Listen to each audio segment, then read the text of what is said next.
Test, 1, 2, 3. Test, 1, 2.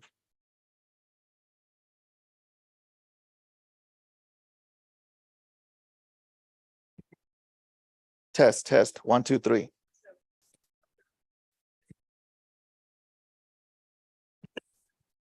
Test, 1, 2.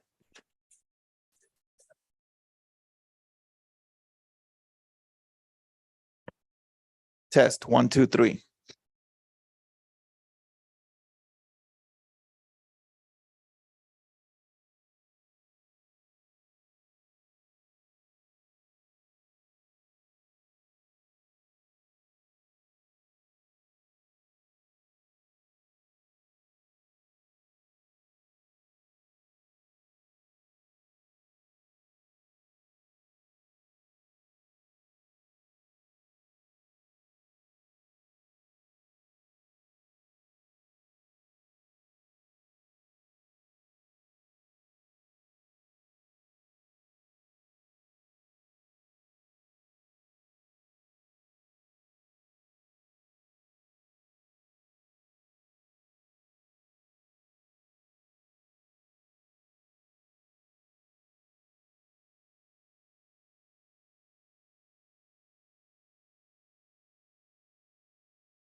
All right, good evening, everyone. A work session of the Board of Trustees of Harlandale Independent School District will be held Wednesday, September 13, 2023, beginning at 6:15 p.m. It is indeed 6:15 p.m. Central Office, PDC, 102 Genovese, San Antonio, Texas, 78214. The board meeting will be held in person. Members of the public that cannot attend the meeting in person can access viewing the meeting via YouTube. A recording of the meeting will be made available to the public within 5 business days at the Harlandale ISD website, www.harlandale.net, under the school board /board meeting videos page. An electronic copy of the agenda packet may be accessed at the Harlandale ISD website under the school board /board book page prior to the meeting. The board may go into closed session on any agenda item if permitted under Chapter 551 of the Texas Government Code. In such event, the board president will announce the applicable government code section prior to the board going into closed session.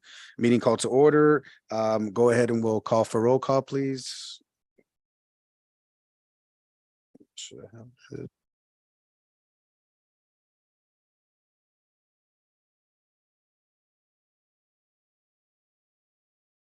It is open.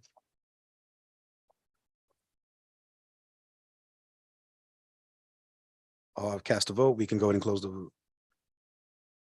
It is 6:16 now. All right, motion carries. Everyone is present. We do declare a quorum. Moving on to item C, recording of superintendent and staff members present. Mr. Soto. Yes, Mr. Chair, Board of Trustees, HISD Community. This evening, we have our Assistant Superintendent for Business and Finance, Mr. Richard Hernandez. Here. We have our Executive Director of Maintenance and Operations, Dr. Hinojosa. Here. We have our Assistant Superintendent for Curriculum and Instruction, Ms. Casey. Here. We have our Executive Director of Human Resources, Dr. Salinas. Here. And we have Ms. Mariana Veraza that just stepped out, our Public Information Officer. Thank you, sir. Moving on to item number 2. Oh, I'm sorry, I forgot. We do have Dr. Castleberry here with us, also joining us as a conservator. Thank you. Apologize. Moving on to item number 2, public comment. We do have a couple folks ready to present in front of us. We'll go ahead and call the first person, Miss Natalie Clifford. And just a quick synopsis of the overview, Miss Clifford. You do have a 3-minute time limit on this item, and there will be a projected time limit on the projector screen. So when you're ready, ma'am, please proceed. Good evening, Superintendent Soto, Board Chair Moreno, board members, cabinet, and Harlandale ISD community. My name is Natalie Clifford, and I serve as the president of the Harlandale Education Association. I'm speaking tonight to support our union members across the school district, many of whom could not be here tonight, but are standing in solidarity with us.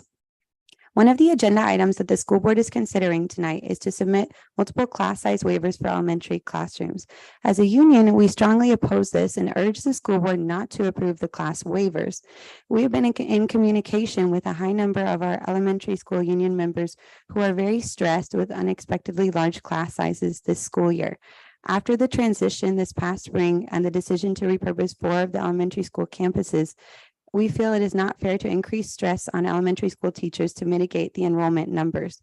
Many of these teachers have stayed loyal to the school district after their campus was repurposed at the end of the last school year, and we must reward their loyalty by maintaining sustainable working and learning conditions. On paper, some might say that it's better for a student to have a teacher than a substitute, although of course this is true and we wish for every student to have an educator in the classroom. If that teacher is responsible for almost 30 students learning rather than the average ratio of 22:1 or a number above that, the conditions are not as conducive to that teacher being able to maximize learning for all students, despite how talented that teacher may be. From the teacher's perspective, this is not ideal. And furthermore, the larger class sizes can elevate the teacher's stress levels, causing burnout and increasing the difficulty for them to perform their job well every day. As a union, we also want to share that we are continuing to advocate on the state level through Texas State Teachers Association as the legislative specialist session is approaching in October. We expect the special session may address issues of funding to public schools across the state, and we encourage everyone to follow what has been happening in the Texas State Legislature this past spring. We also urge everyone to register to vote by Tuesday, October 10th. Although there's not a local election occurring in November, Proposition 9 is on the ballot across the state of Texas. Proposition 9 is a constitutional amendment that would allow for a cost of living adjustment, or COLA, for retired educators' pensions through the Teacher Retirement System, or TRS. During a time when inflation, as we all know, has increased the cost of living astronomically, we urge everyone to educate themselves about Proposition 9 and make a plan to register to vote and show up in November. Lastly, we are happy to see that the school board is considering a resolution today on the agenda not to permit employment of chaplains to provide or volunteer services or employment for our students. Our counselors complete intensive training in order to become qualified professionals to serve our students. We have amazing counselors here in the school district, and we want to value their hard work and qualifications to perform their job duties with excellence. Thank you all very much for your time and efforts to ensure that together we honor the dignity of all work. Thank you, Ms. Clifford. Continuing on, we have Ms. Susan Salinas.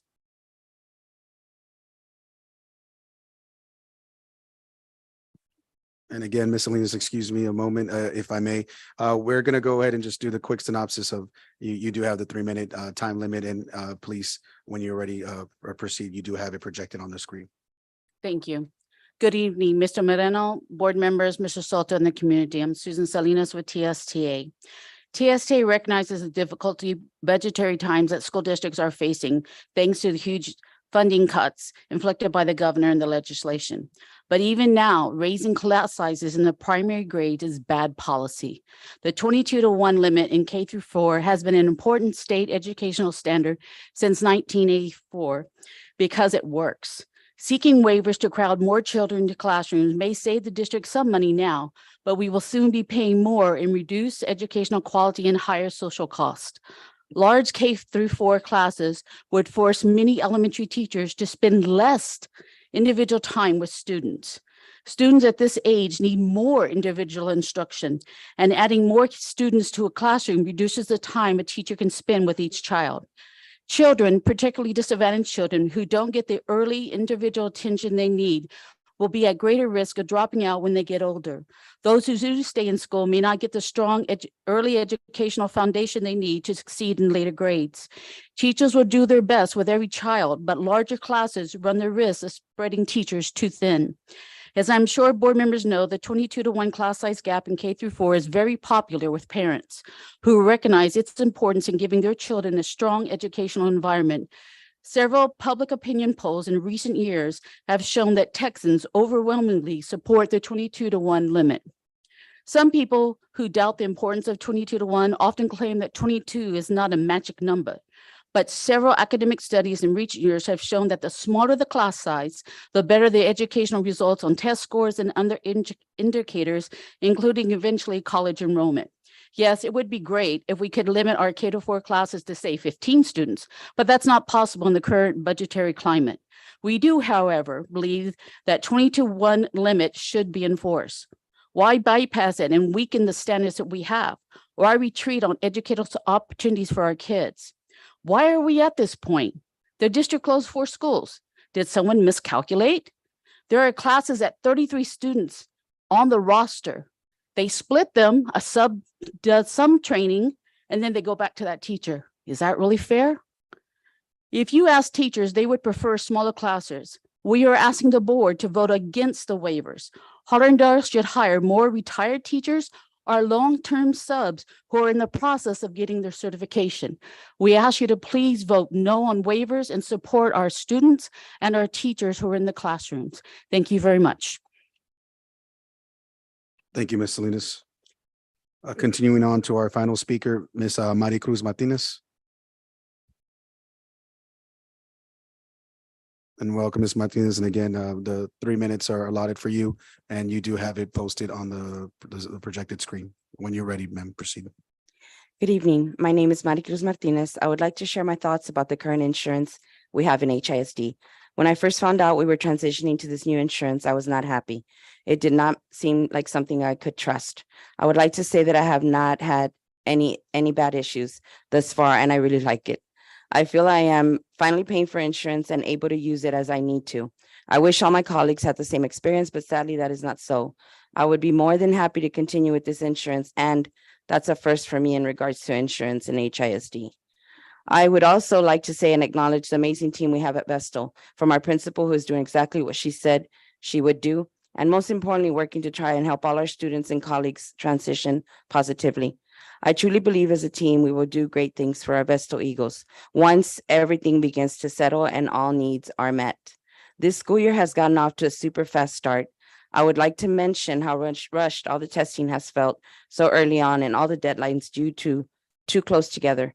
That is stressful, especially when we're just trying to know all our students and welcome the new ones. Then having open house until 7:30. Why?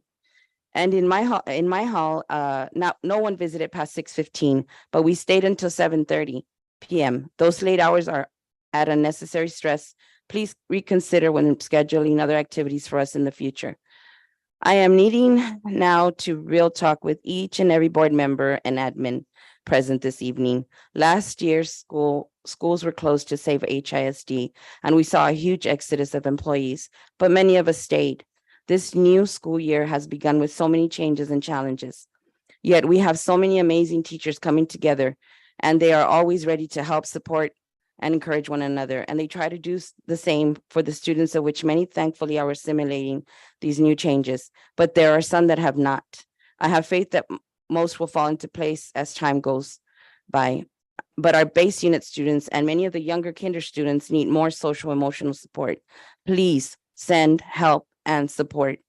We need a base unit permanent teacher. We have been hoping and waiting for one.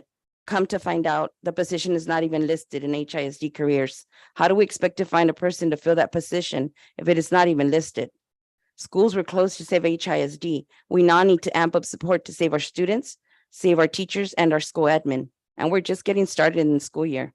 We also need more space. The back building, Vestal building, needs to be part of Vestal once more. We have 6 months to 2 years of onset building, hopefully opening one of these years. Why not make the other building our pre-K wing? Move the community program I have been hearing about for about 5 years now to Rayburn, where there are already community programs in use. For your information, teachers are testing in hallways, closets, classrooms, and anywhere we can find space, because there is no room anywhere on our campus. What's more important in the community if it's not what we do, which is to educate? Thank you, ma'am. Thank you. All right, thank you guys for joining us in public comment. Moving on to item 3, individual items. A, discuss and take possible action on the governance proposal. So on this, I'll take the lead on this here for us as for our team here. I asked Mr. Soto if it's okay to share kind of what was discussed with our coach, and some of the pieces that were presented to us were kind of creating this a la carte type of development, professional development for us as a team, and to hone in on the skills and expertise of each and every one of us here. In addition to that, one of the things that was presented was a initial True Colors training, which would be a 3-hour workshop where everyone here as a team would need to be present. And based on that, we would all find and have an idea of the different strands, the different colors that each of us represent. And that would be a huge way of us learning the nuances and characteristics of us as individuals, which then we as a team could collaborate and understand who we are and what we come from and how we possess our leadership qualities. So it helped us kind of move away from the assumptions of, hey, my colleagues is this way, versus identifying, oh, my colleague thinks this way. So perhaps it lays a foundation on how we can better coexist and collaborate in order for the betterment of our school district. So that's the initial training. Am I correct on that, Mr. Soto? Yes, Mr. Chair. And as you see, trustees, it's on page 4, and it kind of gives us a menu of items. The overall cost would be $17,000, but as Mr. Moreno alluded to, it'd be the items that we choose to use as a team of 8, and we kind of choose from the menu on what we want to hone in on and which ones we rather not use. And so that's 17,000's worst case. Yeah, that would be we would utilize the whole of all components that are being presented. But in reality, we have some pieces in place already. We have certain frameworks structured, so it wouldn't be as if we needed to complete all specific professional development. So ultimately, it would be with us. The initial one, I believe, is the one that Mr. Alvarado would be presenting to us as a team, and from there we would get a better idea of how we should proceed with the timeline of events. There's even a possibility of us, we have all these different activities listed. if we feel as a group that, hey, we're cohesive enough and we're collaborative enough, I think we can move away from this piece. We can focus on this piece. Then at that point, we can choose to not initiate or implement that. And the contract is somewhat of a working document as well. So as Mr. Soto alluded to, is we wouldn't necessarily be on needing to purchase it at that price point. But it is something that at any point it would negate the work that we wouldn't be requesting from Mr. Alvarado. So those are things to consider. I don't know if anyone's on the team, should we make a motion before we go further into discussion and approval, Mr. Resendez? Yeah, that's fine. Yeah, that way you can talk about it and decide what you want to do with regard to these particular menu. And I'm looking at them now, and y'all need to talk about, because there's a breakdown, as you see. So you guys got to choose what works for you. So yeah. What I'll do right now, guys, I'm going to go ahead and make a motion to approve the government's proposal as presented. And then if I can have a second, then we can go ahead and discuss and proceed. I'll second. Thank you, Ms. Cavazos. I know I had a mouthful there for us as a team. I just wanted to take the lead on that and present what was shared with us. Would anyone have any comments, concerns, or any clarification needed? Yes, Mr. Zen. Mr. Chair, just I think one of those things y'all might point out is board operating procedures. You guys have board operating procedures. They've been revised and adjusted, so I don't know if you need that. Oh, they weren't finalized. They were Yes. revised, but we just need to finalize them. Correct. That's right. But so that's one of the menu items, board operating procedures. You guys have some, we just need to finalize them. Yeah, and an additional clarification on that is in speaking to Mr. Alvarado and Mr. Soto, and in doing so, we kind of listed our perception of what would be necessary or needed. But at that same point, I think the first initial consultation and meeting with Mr. Alvarado, that's where we as a team can better finalize what we would be needing to take next steps. We gave our viewpoint of it, but obviously we're all a part of this team. And so at that point, I think that would provide some sort of pathway for us to follow. Ms. Mr. Ortiz. Chair, so just, I'm a ignorant person when it comes to this, but am I looking at this right? Are we getting charged $300 an hour for each training session? So it's 3 hours times 300 equals 900 plus the material fees. So we're paying our coach $300 an hour. Is that right? If that's the breakdown, that should more or less equate to that number. Or what would it be, Mr. Soto?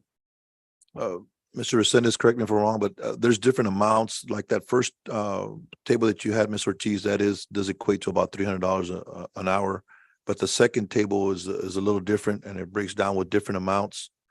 The third one is $175 an hour, if you can see the third one. And then the fourth one's another $175 an hour. And so it varies, but you are correct if you do the math on the first. Yeah, that's correct, sir. So essentially what we will do is the first piece is the True Colors, which is the one that is being recommended by our coach. And then from there, we just decide which pieces we actually feel we need as a team. So we wouldn't be on the hook for the whole dollar amount listed there.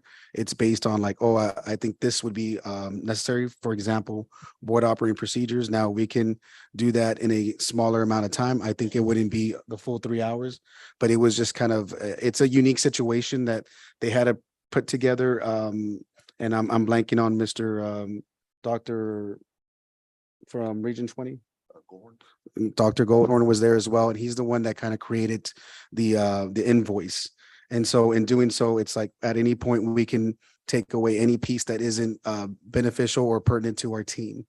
And so Mr. Chair, with us, it's really based on the first piece. was your motion then just to approve the True Colors portion of it?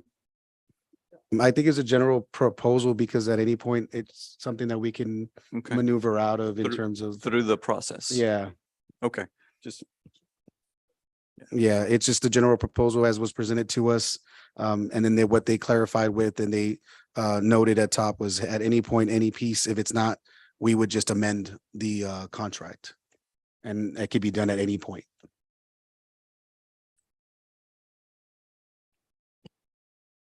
Thank you, sir.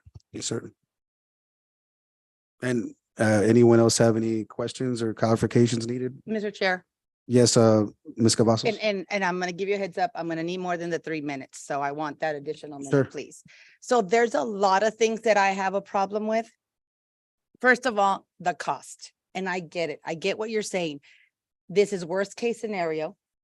It doesn't mean this is exactly what we're gonna pay. It's à la carte. I have a problem with that because are we going to put ourselves in a position where, okay, hold on, let's not spend so much money. So then let's not do this and this and this and shorten or I guess taint us from wanting to pursue the role of good governance training because the amount is so large. I mean, we've been talking about the district doesn't have any money. We've been talking about it for more than a year. And although it is required of us to have a coach, this to me is a lot. You know, board operating procedures, we still have to discuss because there's some things that we were not in agreement as to adding them or not adding them. So that's not going to be, maybe not as quick as you think it is, sir, but are we going to pick and choose what's best for us as a team? Are we not going to focus on the cost, or are we going to focus on the cost and not realize the things we are not taking part in to make us better? Because there's been a coach here since 2017, and we keep dishing out money that we don't have. I understand we have been required or expected, or we among ourselves brought this particular coach or this training for our benefit. But man, this is hard for me to take a look at because this is a lot of money, and not at all was there even a fraction of it mentioned when Mr. Alvarado came to speak to us. I know he was here to do a presentation, not to give us a quote. I get that. But now I'm thinking maybe we should, had I known this, I might have not been so quick to say, okay, well, I'll go ahead and vote him to service us. This is a lot of money. I will do as we are required to do. I don't know that I'll vote to approve it. Not that it makes a difference because I might be the only one not to. I have no idea. I don't know right now what I'm going to do, but it's a huge eye opener. Thank you. No, well, that's a fair argument and a fair point. Definitely valid. Just keep in mind, team, when it comes to certain things, unfortunately, professional development is not cheap. If any of us have gone into other professional development or we've gone to conferences, it is something we have to invest in. We're investing in us as a team, and I think we're worth what it needs to be done for our team. One thing that I can say is we can do is, because the real piece that we really need to get established is the first True Colors training. We can go into that portion, and then from there we can go and say, hey, now let's see what we really do need, and decide on that, because time is of the essence when it comes to us getting the training completed or initiated. Right now we're looking at the time of October 4th of us utilizing or implementing the first part of this training. And then from there, we can see how we want to proceed, if we want to proceed with all of this or a portion of it or any of it. And no means do I think that we're shortchanging ourselves by saying that we're going to just do one piece versus the other. And it could all be modified based on how we get things completed. So I don't know if anyone else wanted to share anything in terms of comments, concerns, or clarification.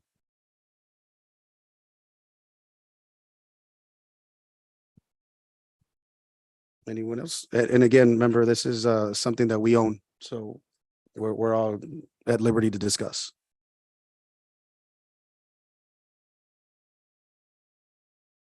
So to clarify, I don't mind doing the like subsequent motion where we'll be going forward with the true colors portion of it. Yeah, well, you could just, either withdraw that motion and make a new motion or just amend it. Either way is fine, sir. Well, I guess And- the and- last piece too would be, Mr. Resendez, is would everybody be would the day of October 4th be accessible and available for everyone?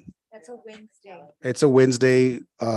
We put into consideration that we do have some things that do not allow us to be participating on the Tuesday, which is the National Night Out, which I'm sure a lot of people are going to be a part of. And then Thursday, we do have some conflicts in terms of dates.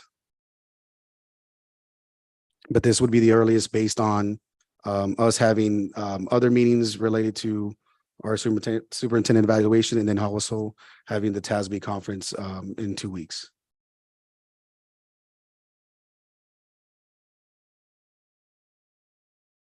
Fourth, yes, ma'am. Mr. Chair, Yes, ma'am. so right now you're asking us to see if we're available October 4th, right now, before we even do anything else, correct? Yes, ma'am. I will tell you, I'm not available.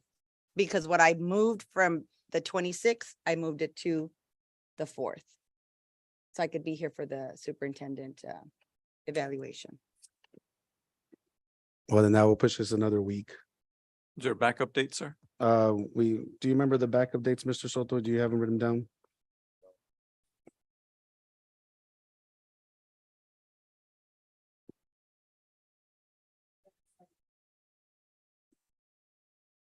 Yeah, we were gonna just combine it.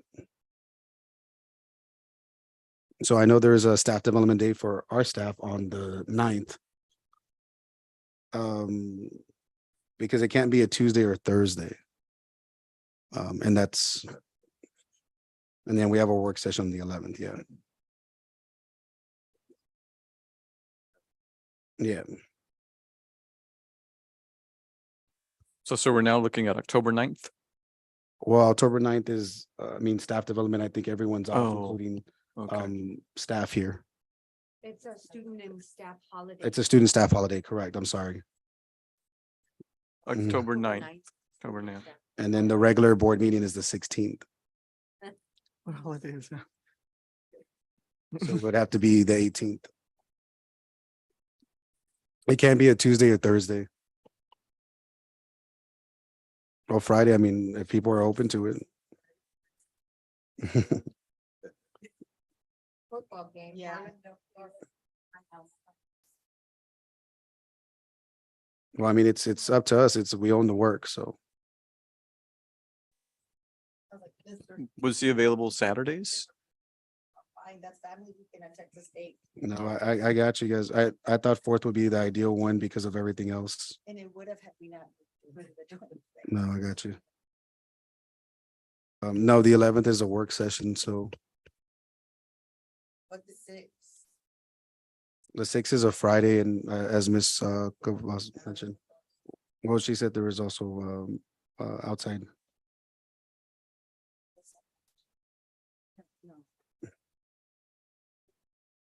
I don't know, Monday the 2nd, that would be after the conference. If people are okay with the 2nd, we can, I don't know, we presented that to our coach.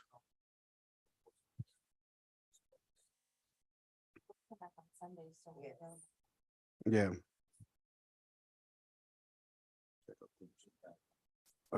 Would that be okay, or October 6th?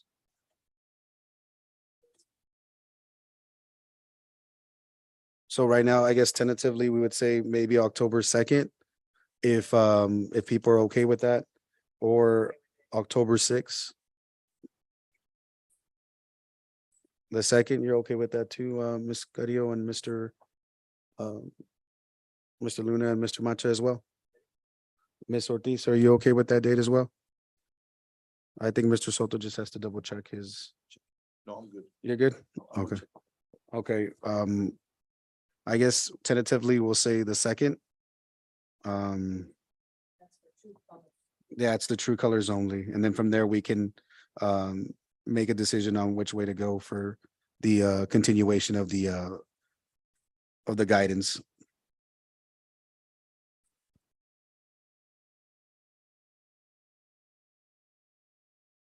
And then should we make a backup date just in case? The 6th, if y'all guys are open to it, I'm open to it. The 6th is, it's a Friday. Dr. Castleberry, are you available any of those dates as well?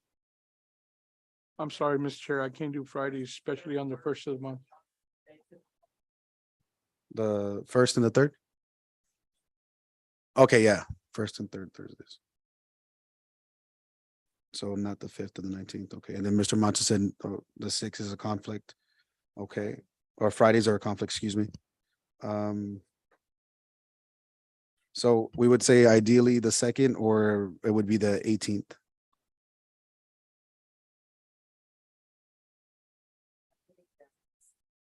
Okay. Would that be okay with you, Ms. Ortiz, as well? The 2nd is the tentative first date? That one's fine. And then I guess we would say the backup would be the 18th due to the conflicts of schedules.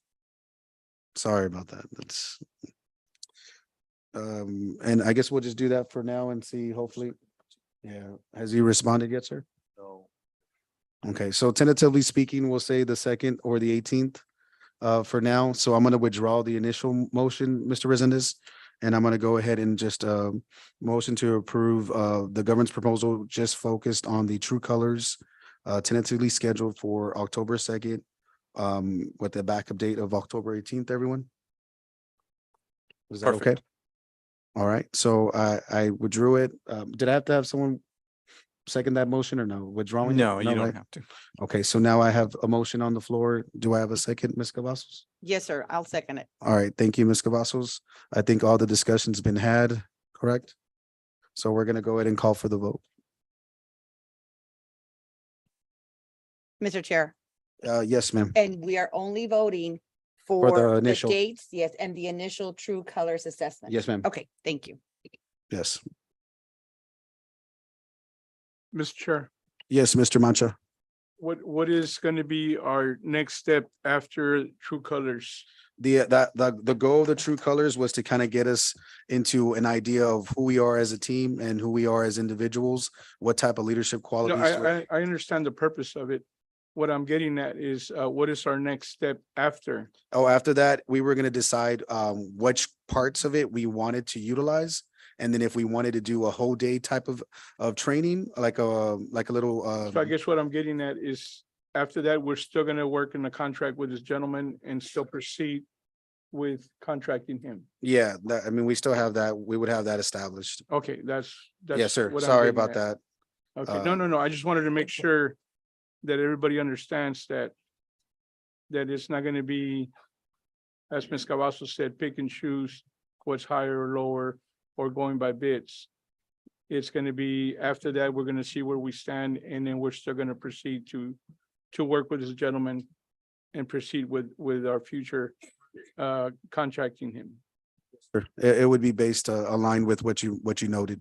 Okay, Yes, sir. just making sure. I just didn't wanna, for us to think we're only gonna do this and then that's it. No, I think, You know, we're gonna choose somebody else or go out and pick somebody else. no. Because No. when we decided to get rid of our LSD trainer, it was decided based on one person's thing. And then at the end, none of us got to vote whether we were gonna terminate her or not. It was just, she resigned. So I want to make sure that we're all in agreement that we're gonna, after this training, we're still gonna follow through with this gentleman. Okay. And I think that's fair to say for everyone, correct? That we're gonna still proceed with this level of guidance and coaching. As long as he's servicing us like we would expect for him to service us, and that's in my opinion. Sure. But this is still a la carte, correct? Mhm. Okay, But it's still working with the same gentleman. no problem. Yeah. Thank you. Thank you. I appreciate you guys clarifying that for everybody. So the motion is on there. Any other comments, concerns, or clarification needed on this item? Then we'll continue on with the vote. I'm sorry, sir. Thank you.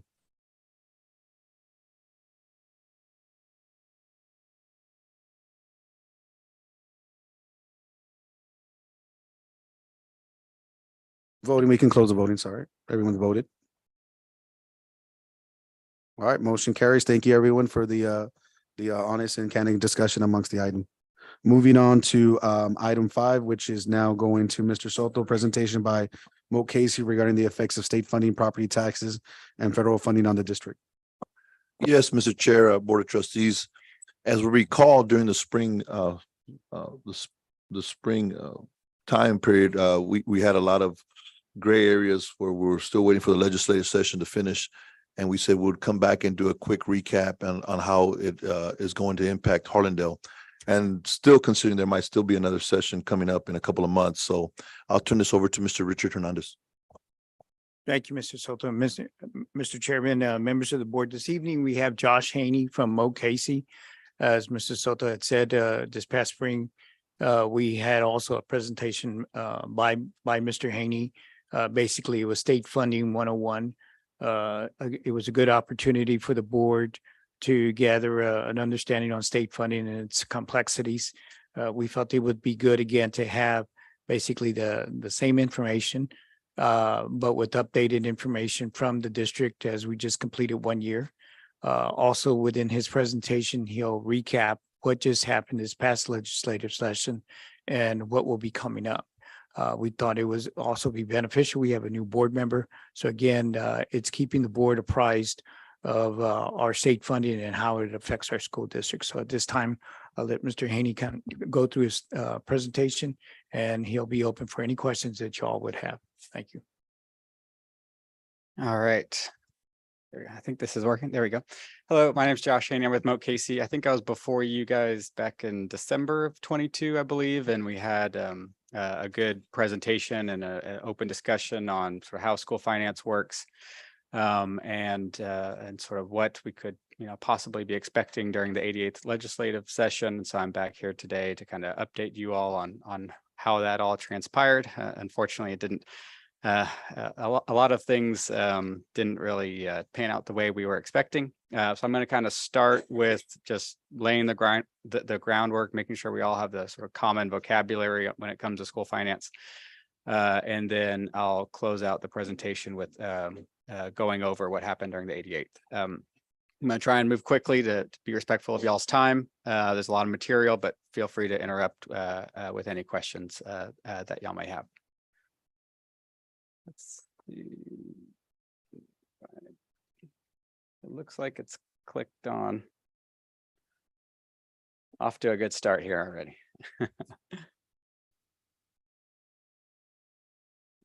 I can just make a noise or something if I need you to go to the next slide.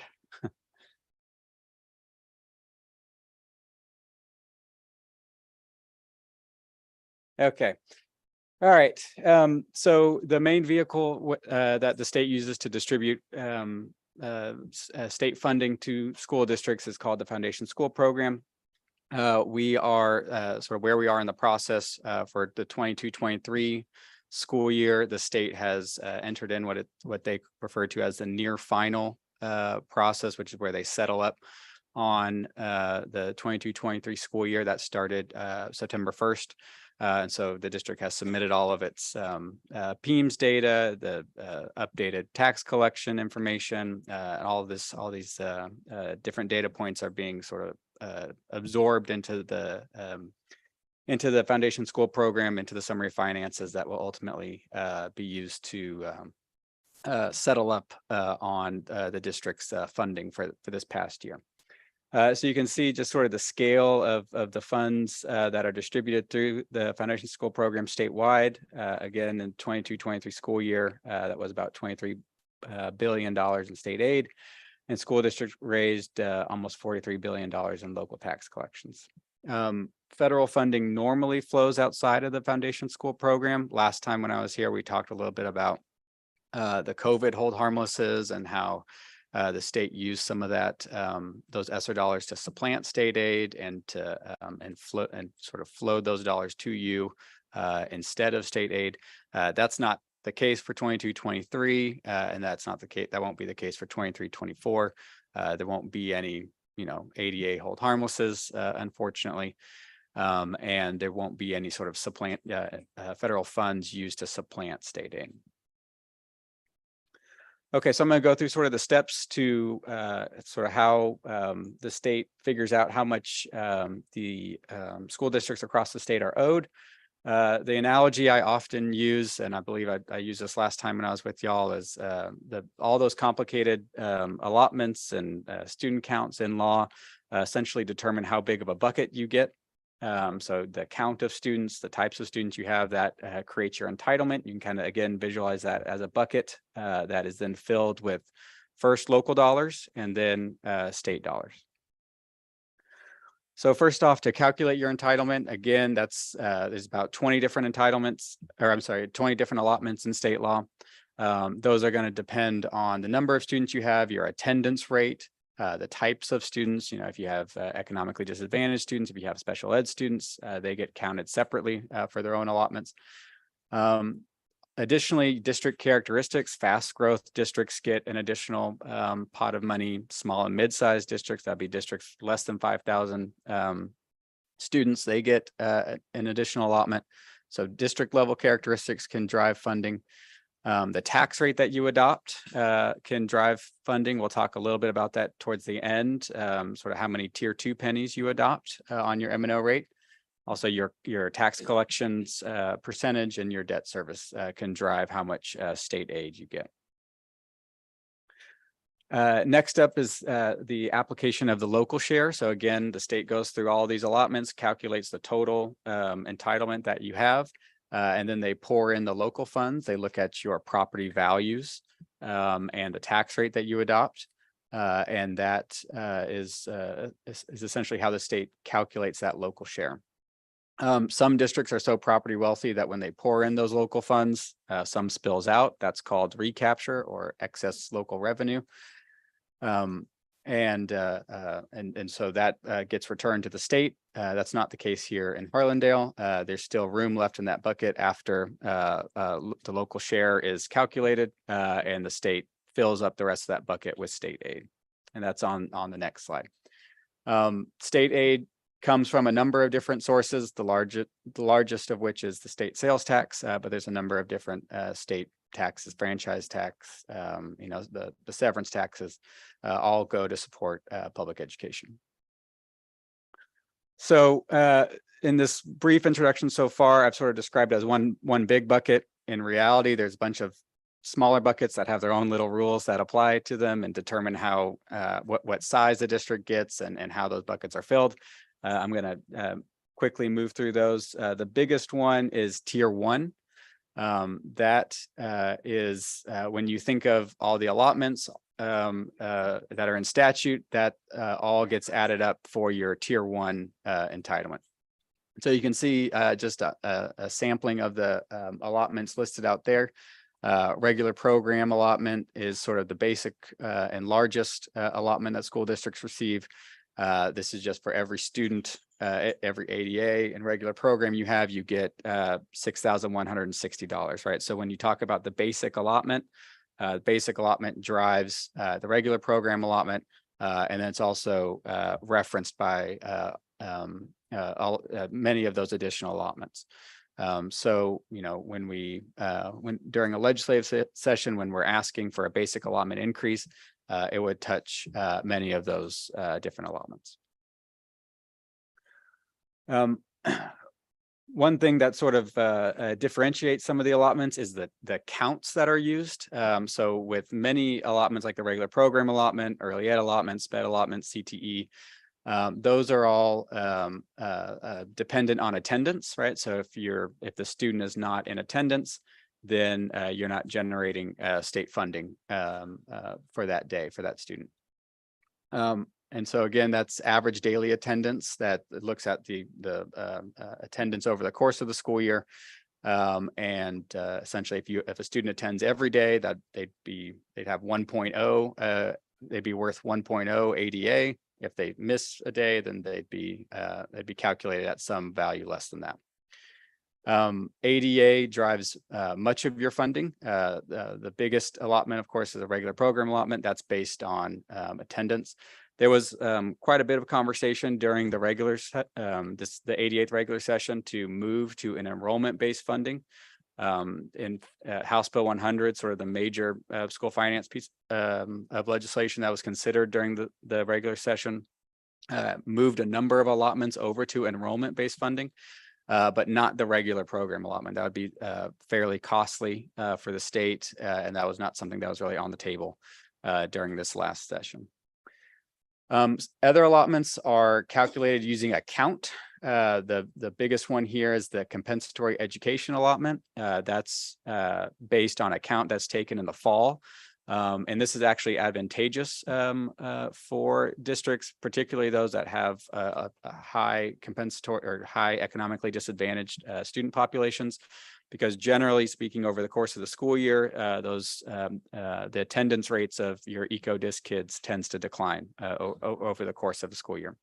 So it's actually advantageous that we get that count based on the fall, because that's generally when those attendance rates for those populations are the highest. Some other count-based allotments are the CCMR outcomes bonus. That's sort of looking at post-secondary achievement. And if the student meets certain thresholds there, they can generate some funding there. The dyslexia allotment is also based on the count of students that are served. FTE is a similar concept to ADA. It just looks at the portion of the day that the student is served by those programs, but it's also dependent on their attendance. So if you have a special education student, for example. Mr. Chair, Yes, Ms. Cavazos. quick question. Yes. You said depending on how much time that student is in that classroom. So if we get a certain amount, if they're only there half a day versus a full day? Correct. Yeah. So if you have let's say a CTE student that is taking one CTE course in the day, for that portion of the day, they wouldn't be generating regular program allotment. They'd be generating CTE allotment. And similarly, if you have another student that's in two courses, right, that split between regular program and CTE would be more favored towards the CTE allotment. Thank you. Thank you very much. Yeah. All right.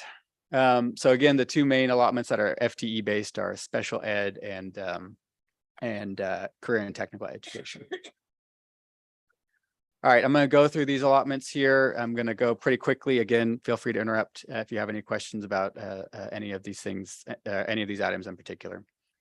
So the largest allotment, again, is a regular program allotment. That's and all of these figures here are estimates that we've developed with your staff here for the next school year. And so just keep that in mind as I'm moving through this. But for the regular program allotment, that's essentially that's going to determine 60% of the size of your total tier 1 bucket. And again, that's based on regular program ADA. So it excludes the portion of the day that the student spends in CTE classes or special education settings. And that is based just on the 6160 multiplier that's set in statute. Okay, so when we go and ask our friends in the legislature for an increase of the basic allotment, increasing that up to above 6160, that would impact this allotment. Okay. Next up is the compensatory education allotment, and I touched on this one briefly earlier. This one's a little bit more complicated in that it's based on a one-time count in the fall, as I mentioned, but it also looks at which neighborhood the student lives in. Okay, and then the student gets a specific weight applied to them depending on how what sort of census data is available for their neighborhood. Okay, and so there's a range there. A student can earn for the district up to almost $1,700 per student if they live in a neighborhood that is according to the census, yeah, oh, sorry. According to the census that has, high economic disadvantage, and then a low of around $1,400 if they're in a neighborhood that has low levels of economic disadvantage. There is a spending requirement here. You do have to spend, districts have to spend 55% of this allotment directly on serving economically disadvantaged students. And you will see that there's spending requirements for a number of different allotments. Special education adjusted allotment. Again, this is based on FTEs, so it looks at just the portion of the day that a student spends in a special education setting. There's a really wide range here in terms of the weights. You can see it ranges from $924 per FTE to almost $25,000 per FTE. And that's just due to just the wide range of needs that students in special education settings have. You have some students that are just getting speech services, and some students that are, in a hospital setting that aren't able to come into a classroom. So that's sort of driving that wide range you see there. Again, there's a spending requirement here of 55%. 55% of the allotment that you earn here has to be spent directly serving those students. CTE is similar in that it's based on FTEs. And so again, looking at the portion of the day that the student spends in CTE courses. Again, there's a range here based on the weight. This is a relatively new change in the school finance system, where the state's trying to incentivize districts to push students to those third and fourth level courses all the way through that sequence for CTE. So that way it increases the likelihood that they end up with a certification or some sort of job ready skills at the end of that sequence. And so that's really the rationale there behind this change to the weights, to really incentivize districts to move students to those higher level CTE courses. And so again, those higher level courses are going to draw down that almost $2,900 per FTE. The early education allotment, this is again a relatively new allotment created by House Bill 3 in 2019. Even though it's called early education allotment, the count that's used is the ADA of your kindergarten through third grade. So you're allowed to use the early ed allotment on pre-K, but your pre-K ADA, the students actually participating in pre-K don't generate any funding under the early education allotment. This is the source of a lot of confusion across the state, but this is how, again, our friends at the legislature decided to structure this allotment when they developed House Bill 3 in 2019. This one does have, you can see, 100% spending requirement. So all of this allotment has to be used directly to improve performance in reading and math in pre-K through third grade. Next up is the bilingual education allotment. This is based on the ADA of students receiving bilingual education. So just note that it's not FTE based, so it doesn't look at what portion of the day the students receiving bilingual education. It's if they have that flag, then it just looks at their total attendance essentially. There's a range there for the weights. The state with House Bill 3 is trying to incentivize districts to move to dual language programs. And so that's what's drawing those higher levels of funding there. And the spending requirement here is 55%. I'm going to move through some of the smaller allotments here quickly. The CCMR outcomes bonus. Again, this was a somewhat controversial allotment when it was passed in House Bill 3 back in 2019. Because for the first time, your funding is based on outcomes, right? This is the only allotment that looks at post-secondary outcomes. So if they enroll in the enlist in the military, if they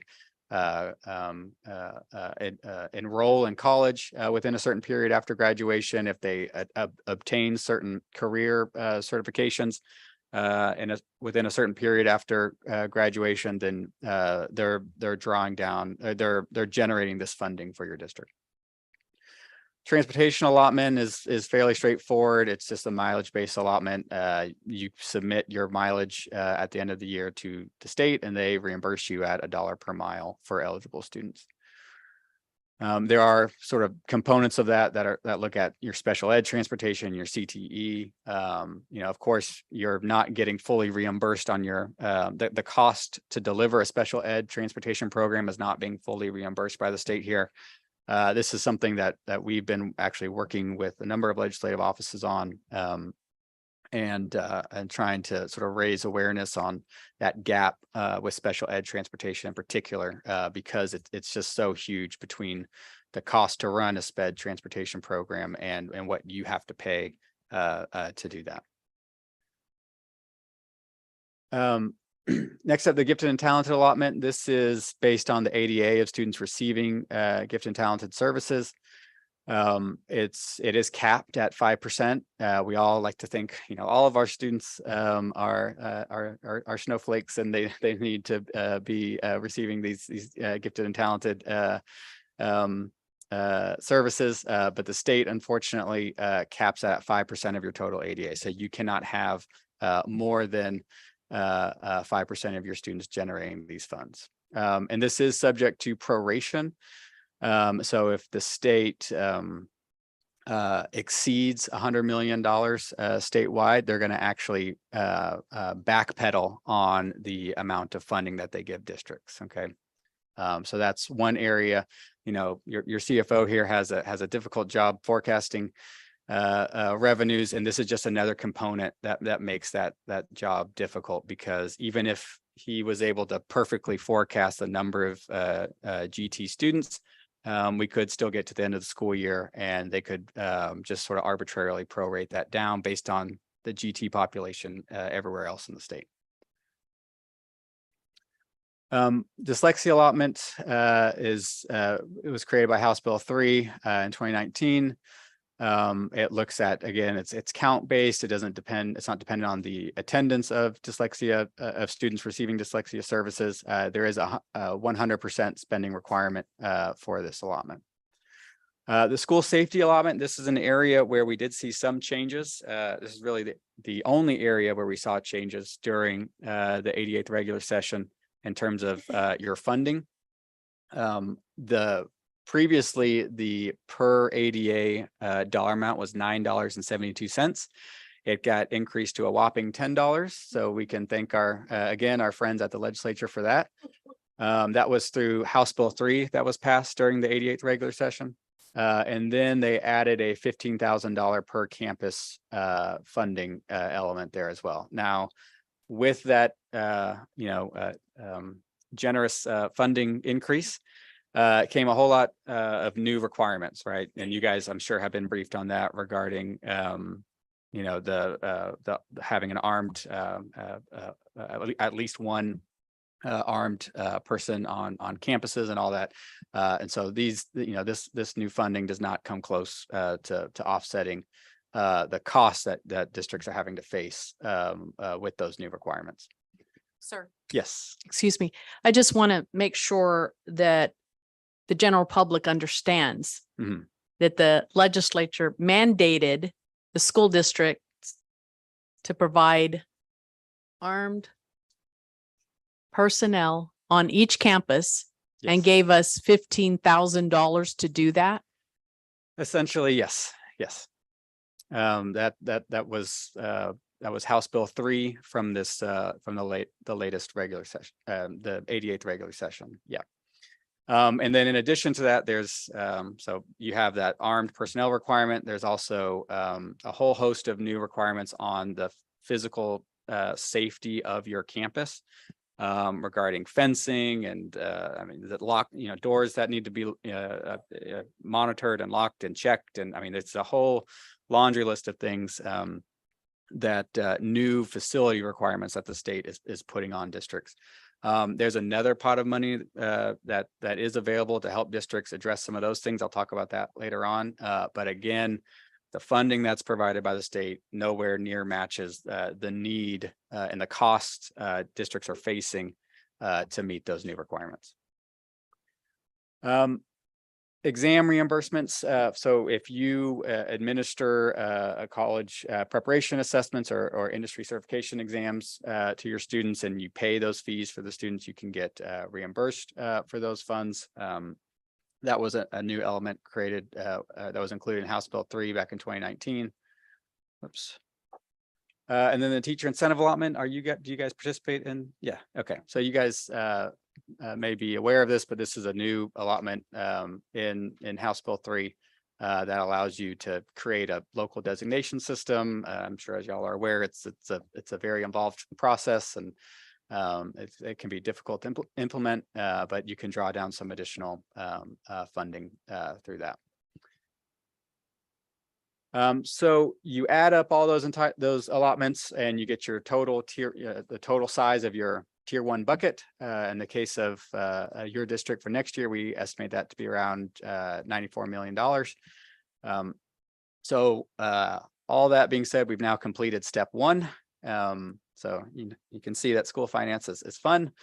We're going to move on. I guess I'll put this in a little bit of context here. Largely because of declining ADA, you can see that tier 1 entitlement has been sort of ticking down over the years. And again, for 23-24, we're projecting that to be about 94.2 million. So next up, now that we have the size of our bucket determined, we have to apply the local share. And again, this looks at the property values that are set by your CAD.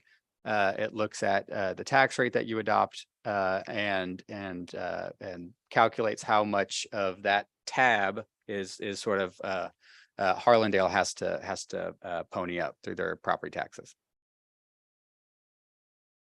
And let's see. Sorry, my clicker's acting up.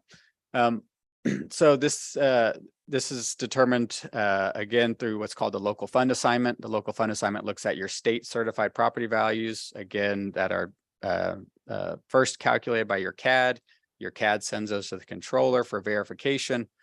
If the controller certifies that, then those become your state certified property values, and that's what's used to sort of draw the line in the bucket in terms of what your share of that entitlement is.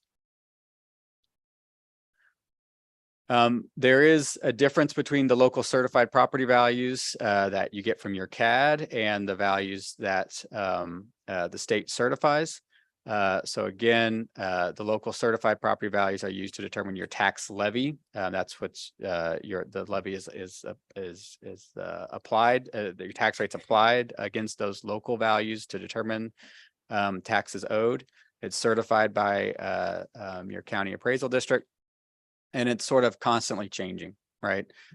Because of taxpayer protests and settlements.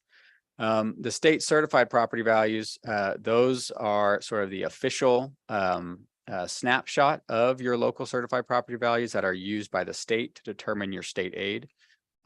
Again, that's done by the controller's office through the property value study.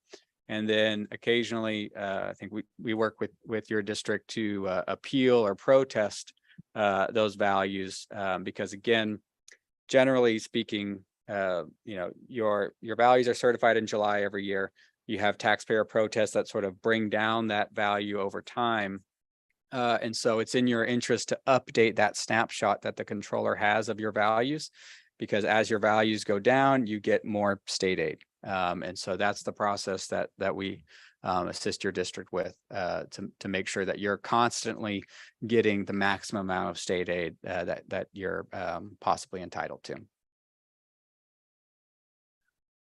I'm going to, in the interest of time, I'm going to skip over that slide. I'm going to move on to talking about your M&O tax rate. So again, this is just general vocabulary here. We'll talk about your specific tax rate here in a moment.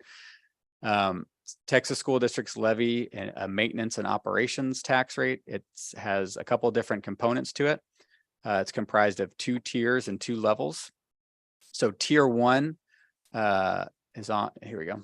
The tier 1 component is one that you don't really have a whole lot of control over. With the passage of House Bill 3, the tier 1 component is compressed due to the growth in your property values. And so prior to House Bill 3 in 2019, that was set at $1. I think this year it's at 61.92, if I recall. Yes. And so you can see just in the 4 years, 5 years since House Bill 3's passed, you guys have already, that tier one rate has gone from $1 down to just over 60 cents. So that's a pretty remarkable level of compression since House Bill 3 has passed. Again, this is based that the level of compression is based on a couple different factors. It's based on statewide property value growth, estimates from the controller, based on your local property value growth. So all of those things kind of get plugged into the formula, and then that determines your tier one rate. So again, that's not really something you control or you set. It's sort of determined by TEA. You guys submit your property value growth to the agency, and they essentially tell you what your tier one rate is. And so, yeah, here we go. The rate that you have for the 23-24 school year is 75.75, and that includes the 61.92 tier one pennies. And so again, you plug in your property values, you plug in your tier one rate, and that determines your, that determines your local fund assignment. And so for this year, we estimate that at being around 15.5 million. So again, your total pot, your total bucket is about 94 million. You're filling up that due to your tax rate and to your values, somewhere to the tune of 15.5 million. Putting this again in some historical context, you can see, generally speaking, in the past couple of years, this has sort of slowly ticked up because values have been growing so much, and the tax rate has not been compressed enough to fully offset that value growth. However, this year is a little different, right? We had Senate Bill 2 that will be on the ballot this November in the form of Prop 4. And that legislation requires school districts across the state to essentially assume that it has already passed and adopt rates accordingly. And so that's what's reflected here, is the assumption that Prop 4 has passed and that Senate Bill 2 is in effect. And so that additional compression that was in Senate Bill 2 is really driving that reduction in your local fund assignment. Okay, so it doesn't change the size of your bucket, but it does change the amount of that entitlement that your taxpayers have to pay. Okay, so that's kind of how that relationship works. Tax compression on its own doesn't change your entitlement, doesn't change your revenues. It just sort of shifts where they come from. Okay, so instead of coming from local taxes, you're leaning kind of more on the state.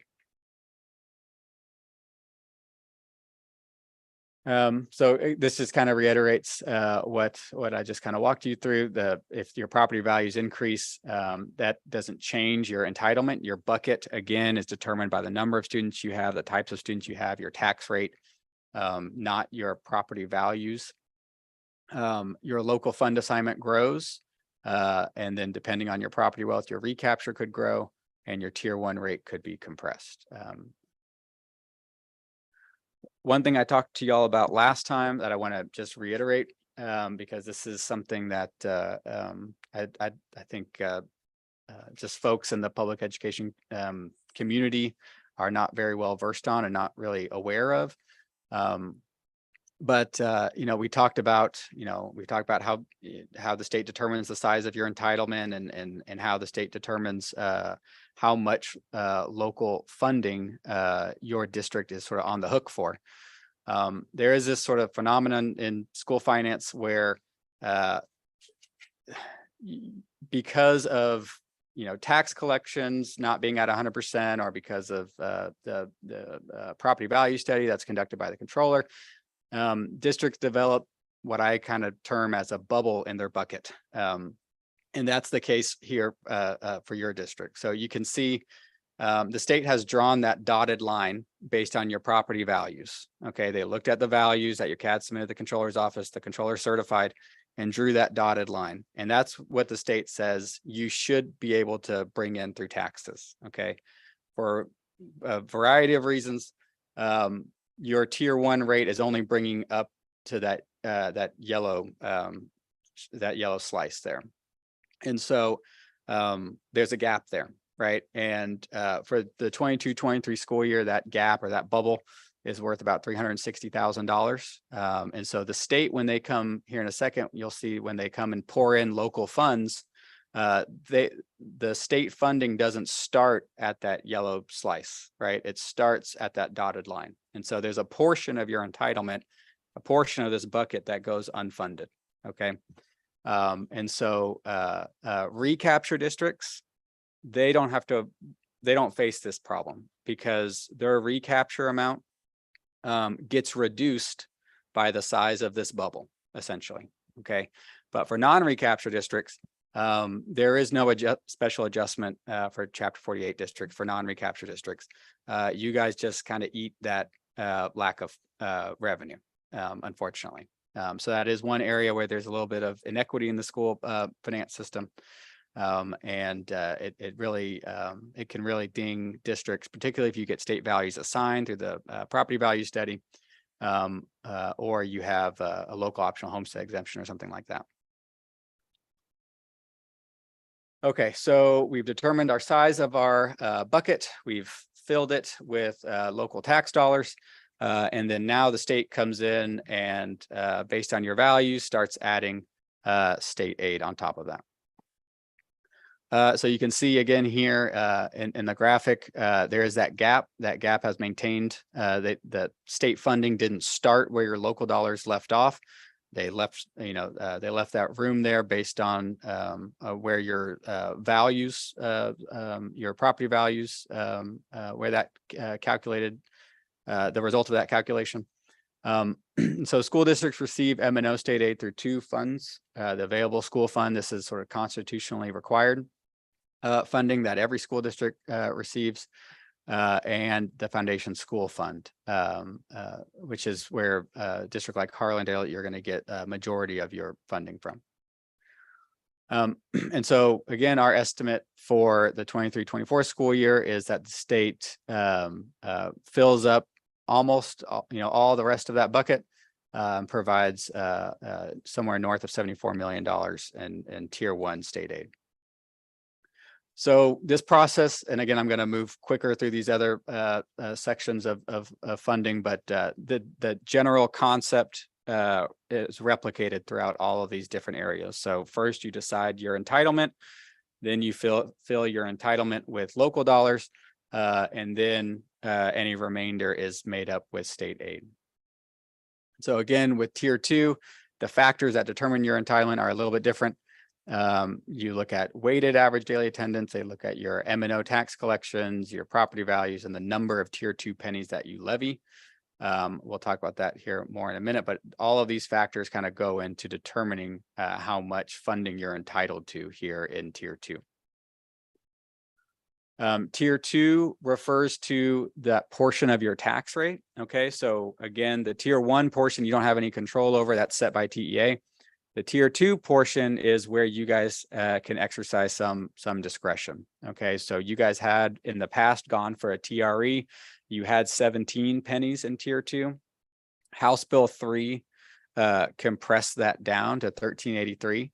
And so you do have some capacity here, remaining capacity under state law. You can only have a maximum of 17 cents under state law. And so you have about 0.0317 additional pennies that you could, with voter approval, go out and access. And I'll talk more about that here in a moment. Josh, Yes. let me interrupt you for a second. And I guess for the sake of time, and I know the board has gone through the session and we got quite a number of things to go through through the agenda. But if I could just get you to the pretty much almost at the last slide where we talked about the added pennies that are available and that would result in a TRE. And then that way it'll allow you also time to give the board the update on the legislative session. So Yeah. we can get you to Yeah. there and then give us the updates on that. Sure. Appreciate it. So as I mentioned, you have 0.0317 cents of of remaining capacity under that 17-cent cap. Roughly speaking, that if you go out and access those pennies through an election, that would bring in about $2.3 million in additional funding, both through state aid and local tax dollars. Of that 2.3, about 760,000 would come from increased taxes. But again, the state would be matching that, and you'd be able to access additional state aid, through the levy of those pennies. On a per penny basis, it's pretty much uniform. So, 2.3 million divided by 0.0317 gets you about $720,000 per penny. So you don't, through an election, you don't necessarily have to go all the way up to the full 17. You're at 1383 now.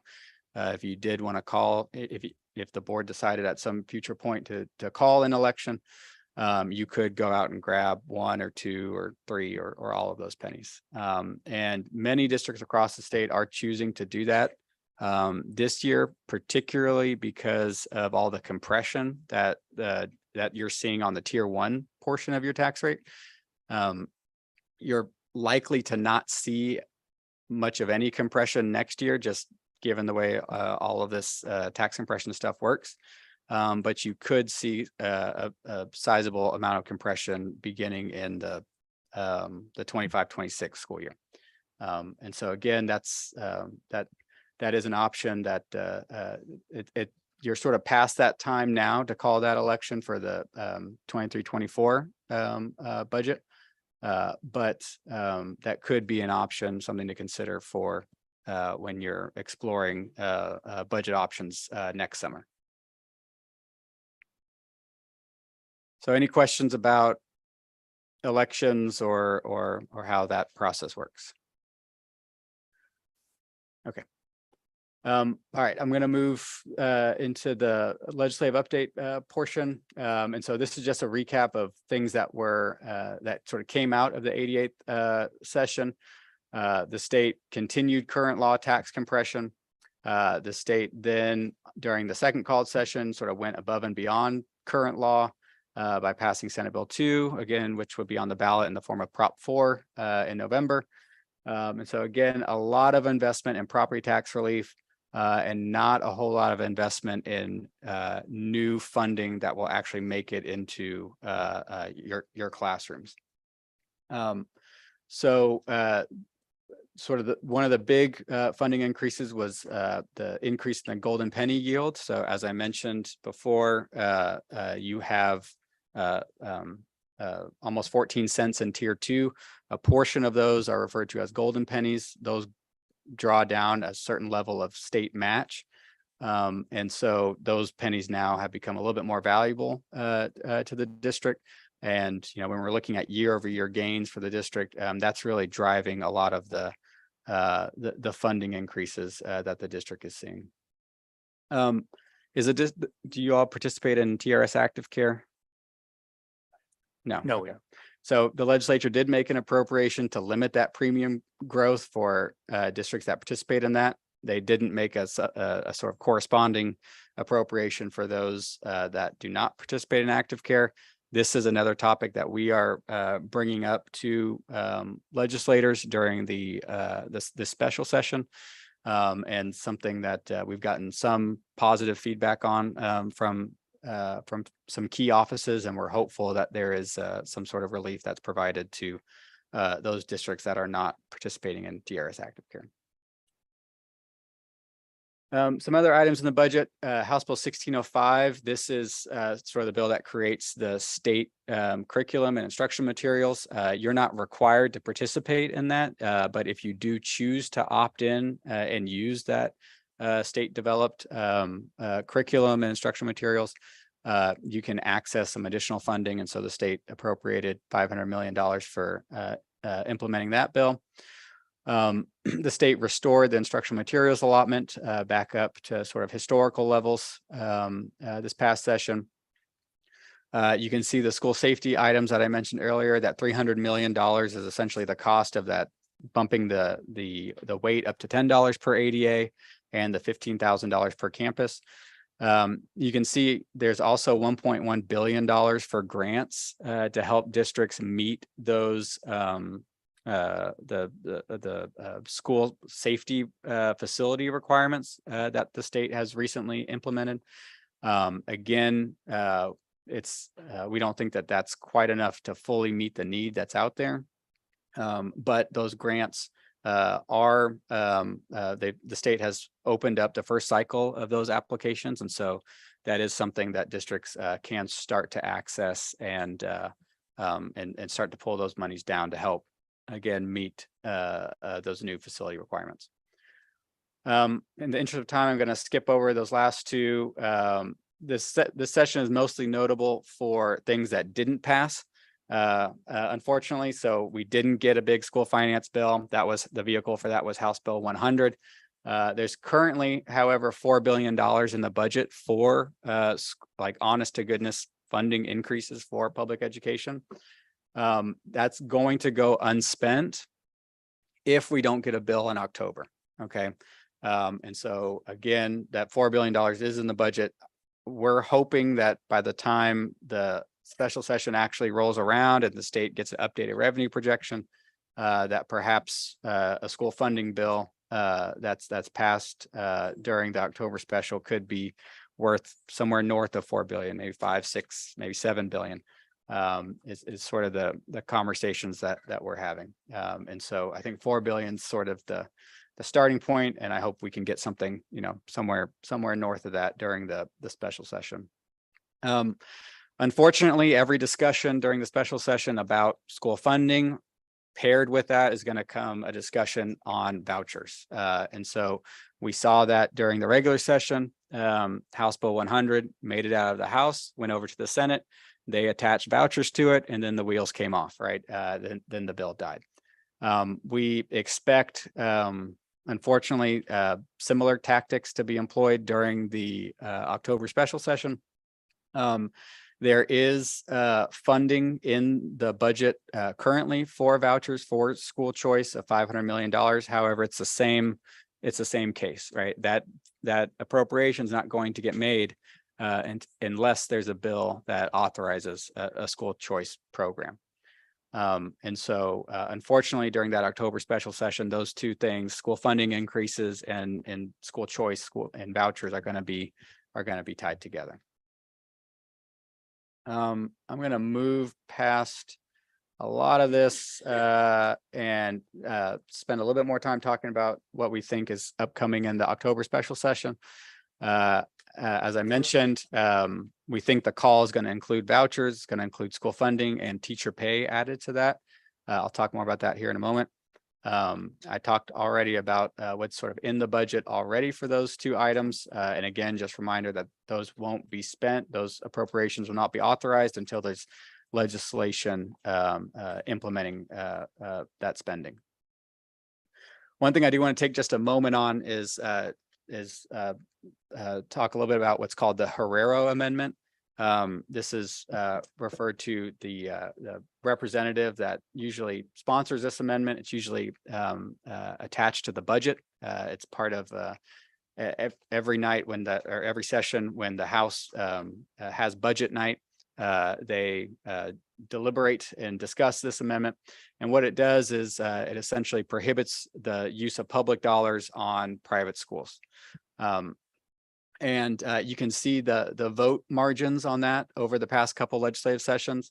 More than 100 representatives voting in favor of it during the 84th, 85th, 87th.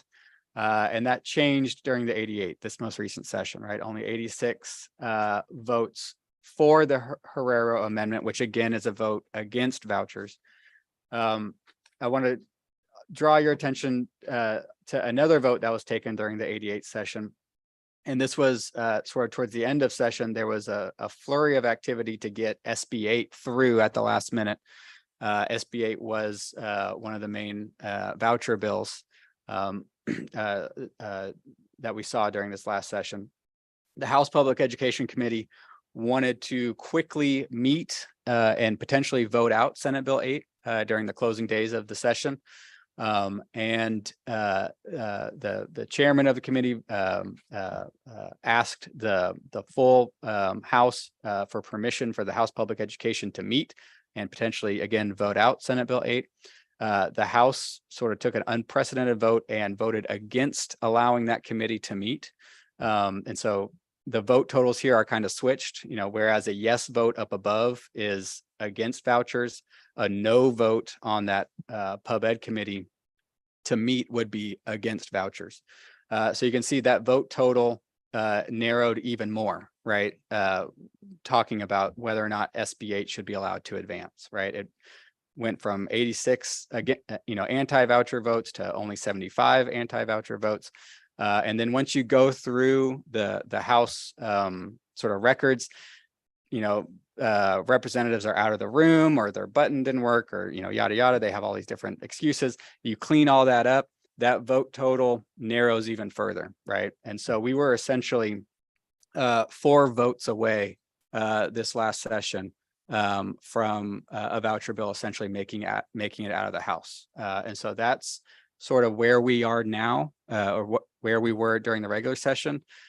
Since the regular session ended, the governor has done, he's done a lot of polling and a lot of, intimidation of particularly rural Republicans to try and get them to, change their vote on vouchers. And so, the whether or not that makes it out during the October special session is going to be determined on how successful the governor is on those efforts.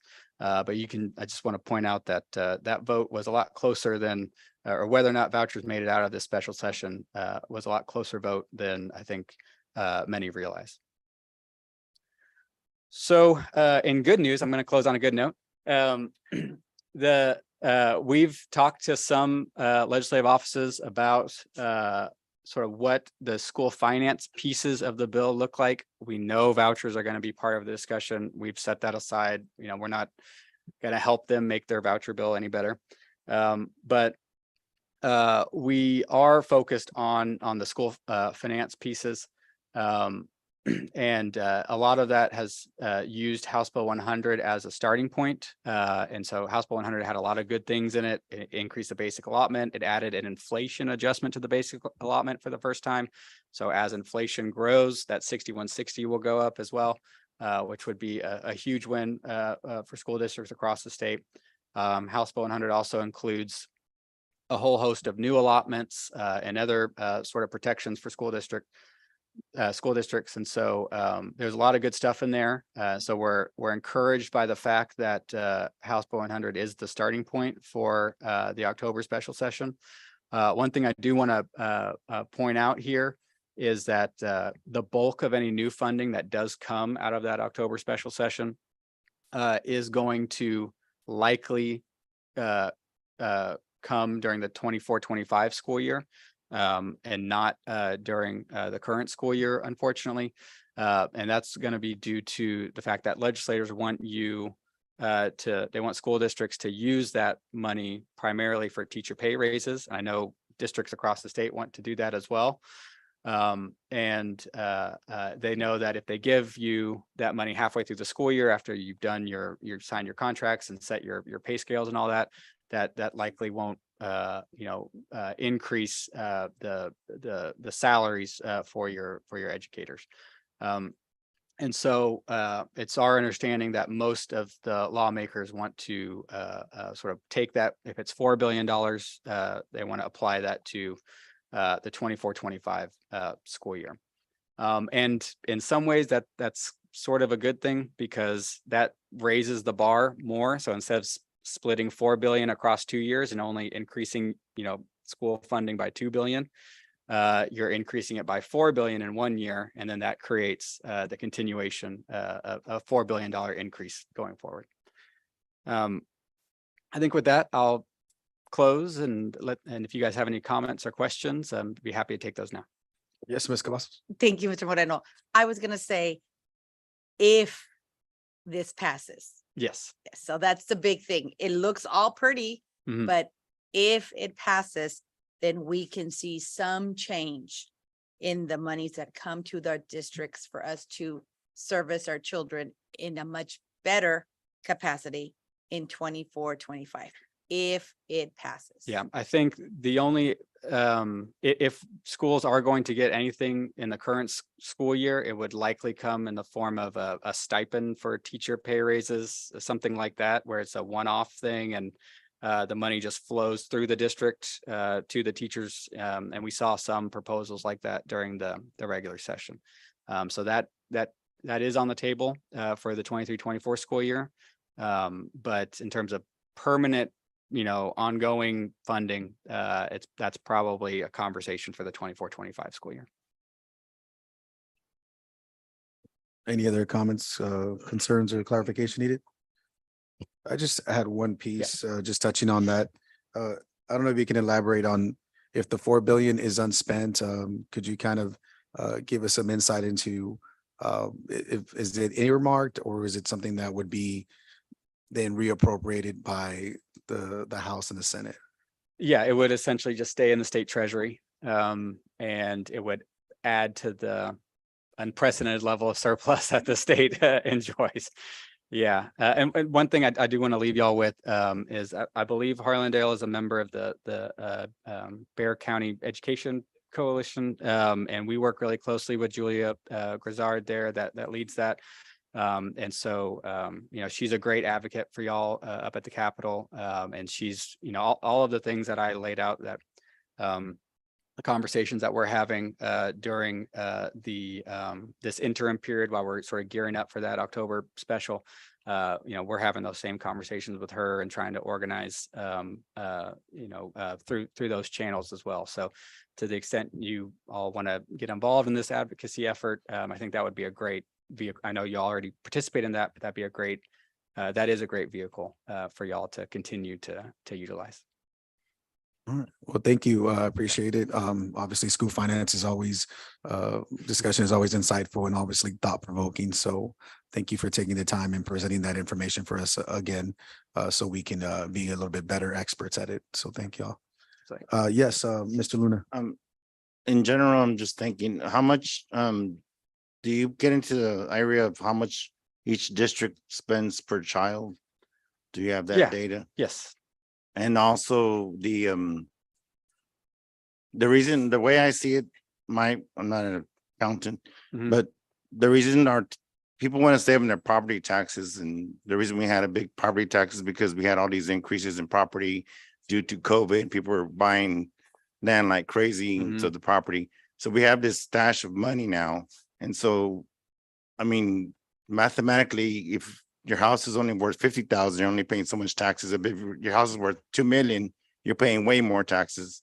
That's why they're giving these tax breaks to the more wealthier districts in a sense. And so that's why we get these tax breaks. And now the governor, you're saying, does not want to spend this money on public schools unless he can spend some money on vouchers. That's basically what you're saying, correct? Vouchers were, I would say, easily the governor's #1 priority. That's the #1 thing he talked about leading up to the session. #1 thing. I mean, I think he even stopped in San Antonio at one point and had an event about vouchers. And so he is very, very focused on that issue. As you can see, I'm not giving our friends in Austin a whole lot of credit, but one thing with Senate Bill 2, I do want to point out, just because of what you said, that increasing the homestead exemption to 100K, that actually drives a lot more of that property tax relief to those lower valued homes. And so that's sort of one area that, that it sort of delivers more of that value. Because if I have $100,000 home, now I'm suddenly not paying any property taxes, right? Whereas if I have a $2 million home, I'm just, it takes some reduction, but it's sort of a little bit more equitable way to do it than some other ideas that were on the table during the second called session. But on the flip side, also, we're not paying as much taxes, but the state is then giving us more money So to balance our bucket that we had, but it's not making our bucket any much bigger. Right. So all of the almost 13 billion that they spent on Senate Bill 2, that does not increase. That doesn't give you much of any, really any new funding to increase the services that you provide or So, improve the so the services you provide. Republicans can spend it like we did give them more money. We did give them more money, but we didn't give them more money than we gave them last. Yeah. They don't have more money they have last time. And that's a very good point. And I skipped over this slide, but since you did, I'm going to circle back. Sorry, I know I'm taking a lot of time. This is how TEA presents it, right? And you can see here, if you're just looking at this slide, you would think, man, this session, this was the greatest thing since sliced bread. We had a 29% increase in our funding, right? Well, no, what's going on there is the impact of Senate Bill 2, right? They lowered your taxes, they balanced it out with state aid. You're left sort of revenue neutral. But when you look at it this way, from the agency's perspective, it's a big infusion of state aid. But if you look at it, on a sort of a larger context, balance it out with the tax rate reductions, it's essentially neutral. Yeah.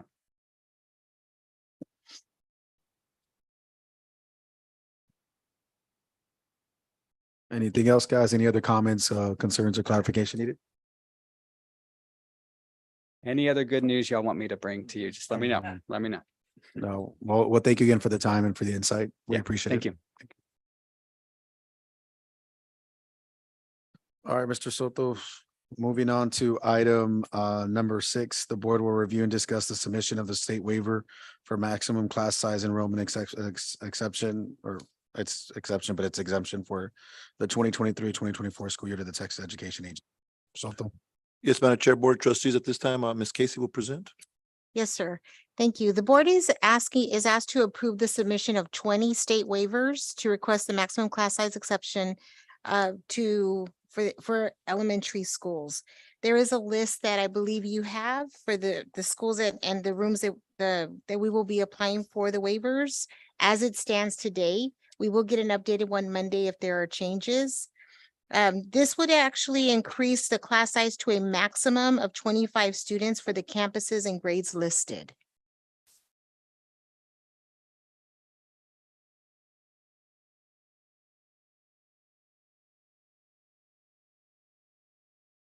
Does she have it?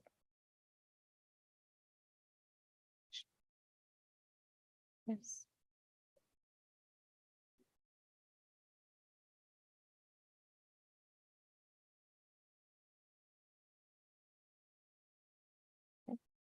We are looking at a few things in making these decisions. One is that keeping our families together. 2, students staying at their home campus to the maximum extent possible. And finally, for any student that was from a repurposed campus, one of the commitments made during our town halls was that we wouldn't move a student a second time. So students that have been relocated to a campus because they were from a repurposed school are not being moved to another campus. If you look at the waivers, we currently have 2 in the district. We have 3 for kindergarten monolingual that's out, and we have 3 classes that would be over 22 with 23 that are 22 or under.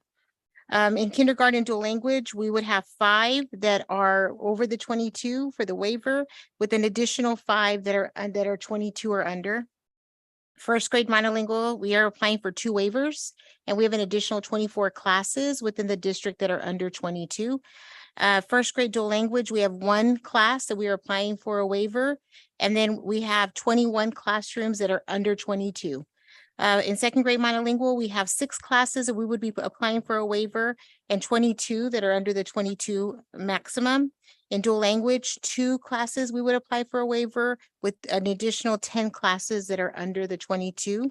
In third grade, we have no waivers for monolingual, and for dual language, we have 1 waiver that we would be requesting with 10 classes being under 22. Fourth grade, we have 29 classes that are under 22, and fourth grade dual language, we have 15 classes that are under 22. But the total number of classes where we would be applying for a waiver would be 20.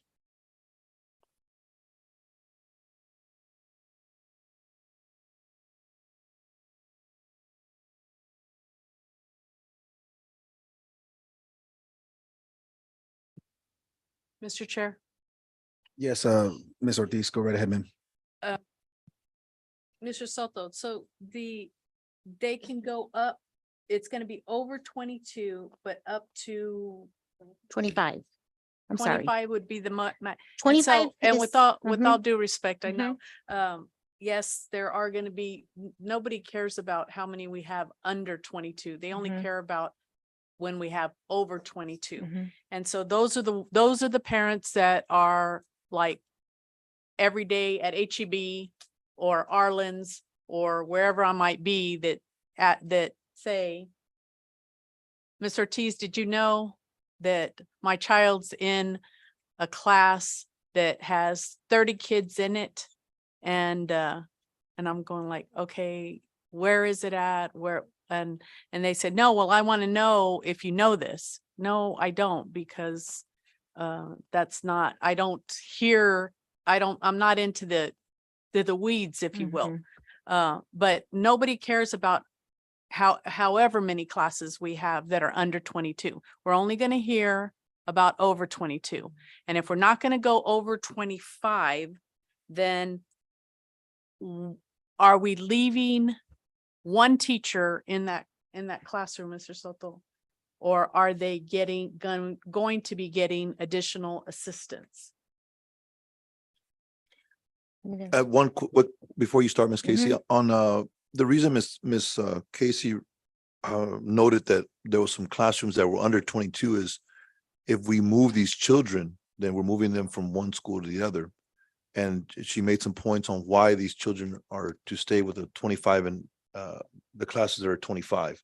We can move these children to the other class. Now you got to understand these kids have been with this teacher for 6 weeks and these are little bitties and they get comfortable where they're at. But there is room for them to go in these monolingual classes. Now, Ms. Casey, go ahead and let them know the support that these teachers are getting. Okay, we currently are only our dual language classes, those classrooms, we will do up to 25. Our monolingual classes will only be up to 24. That's only because of the number of dual language teachers that we have. So all monolingual classes will be capped at 24, dual language at 25.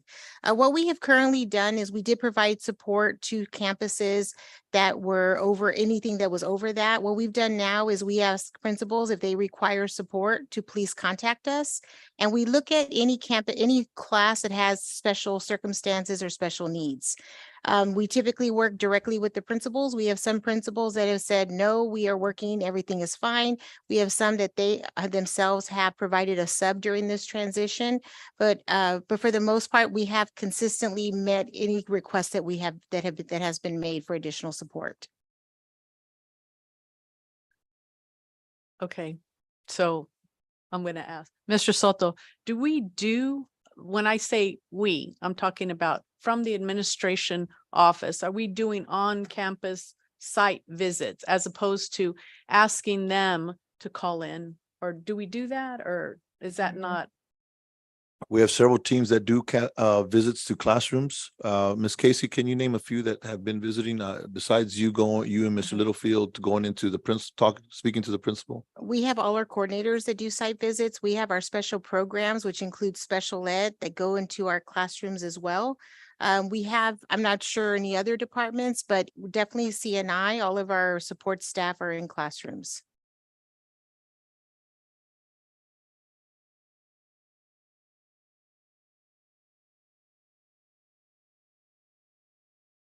Mr. Chair. Ms. Oh, Ortiz, did you have anything further on this writing down? Okay, I'm gonna, Mr. Luna got me first and then back to you, Ms. Cavazos. Mr. Luna, yes, sir. So you want to limit it up to go 24 and 25, but as a former teacher, retired teacher, and I've been in this classroom, I know it's not feasible. It's not so much feasible, but then it's going to be incumbent upon that teacher to service those 24 and 25 kids, whether they get help or not. And I've been in a situation where the principal just says, do what you can do. That's your job. And that's it. So whatever you're going to support, whatever you're going to do, you're still going to be incumbent upon that teacher to get the job done, which I don't think is fair for our students because I've been in that situation. So on the record, I'm going to oppose this on the record right now. And I urge my colleagues to do so because it's not fair for our students to have to go to this. I know it's not fair and I know little bitty ones, but most of our kids can adjust And I think we do have the space in other campuses to accommodate those students. And I know there's a lot of special needs students already in our campuses. So I'm going on record opposing these charters. And I think it's unprecedented, correct? Unprecedented that we had this many. I don't recall having over 10 or 12. I can go back and I can share the years, how many we have submitted each year. I mean, I think a few happens, but to have 20 classrooms, and I don't think that's fair to our students, fair to the community. So I'm opposed to these waivers. Thank you. Thank you, sir. All right, sir. Ms. Cavazos, you wanted to share some things as well? Yes, in Mr. Luna's comment was pretty much what I was gonna say. You know, every time we come across the suggestion of waivers or, you know, asking the board to consider, and Ms. Casey, you know, I cringe at that. I cringe. And I understand every year there's been a situation as to why. I went on record as to the reasons why I felt strongly to pursue the recommendation or advice 6 months ago of closing some campuses, so that we could do this instead of that. And this is better than that. And I sit here and I think, oh my goodness, 20. And I sit here and I look at how hard it is to manage a classroom 22-1.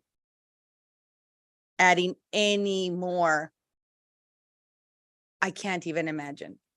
I sit here also knowing that although we made very difficult decisions, we still can't get teachers. And it's not Harlandale can't get teachers. It's nobody can get teachers. Because nobody, and I don't mean this in a negative way, but it is in a negative way. Nobody wants to educate our children anymore. It has been such a difficult task trying to change the mindset of those that are at the state level of what we need in order to make these children successful year after year after year. That I certainly do not blame an educator for stepping back and saying, do I want to keep doing this? Physically and emotionally and anything else you can tie to it. It's overwhelming. It's always been, I always say this, the hardest jobs, in my opinion, is being a server at a restaurant or a teacher. Because I don't know how you all do it. I could never do it. And as much as I think, oh my God, 24-1, 25-1. And I don't want to be a mom of a child that says, okay, Mrs. Cavazos, we're going to have to, you know, move your daughter again. I would have a fit. Can I have another minute, please? Yes, ma'am. I would have a fit. Because as a district, you all said, be with us and make these changes so that we can do this. I'm not blaming administration. I'm not blaming anybody. I just wanted to be very clear that us making those difficult decisions wasn't going to turn day into night. There's a process that we're going through because we cannot get help at the state level. And we're literally trying to figure out what to do with the very little that those elected officials are willing to give the children of this district and every other district. I do have a question after all my little ranting.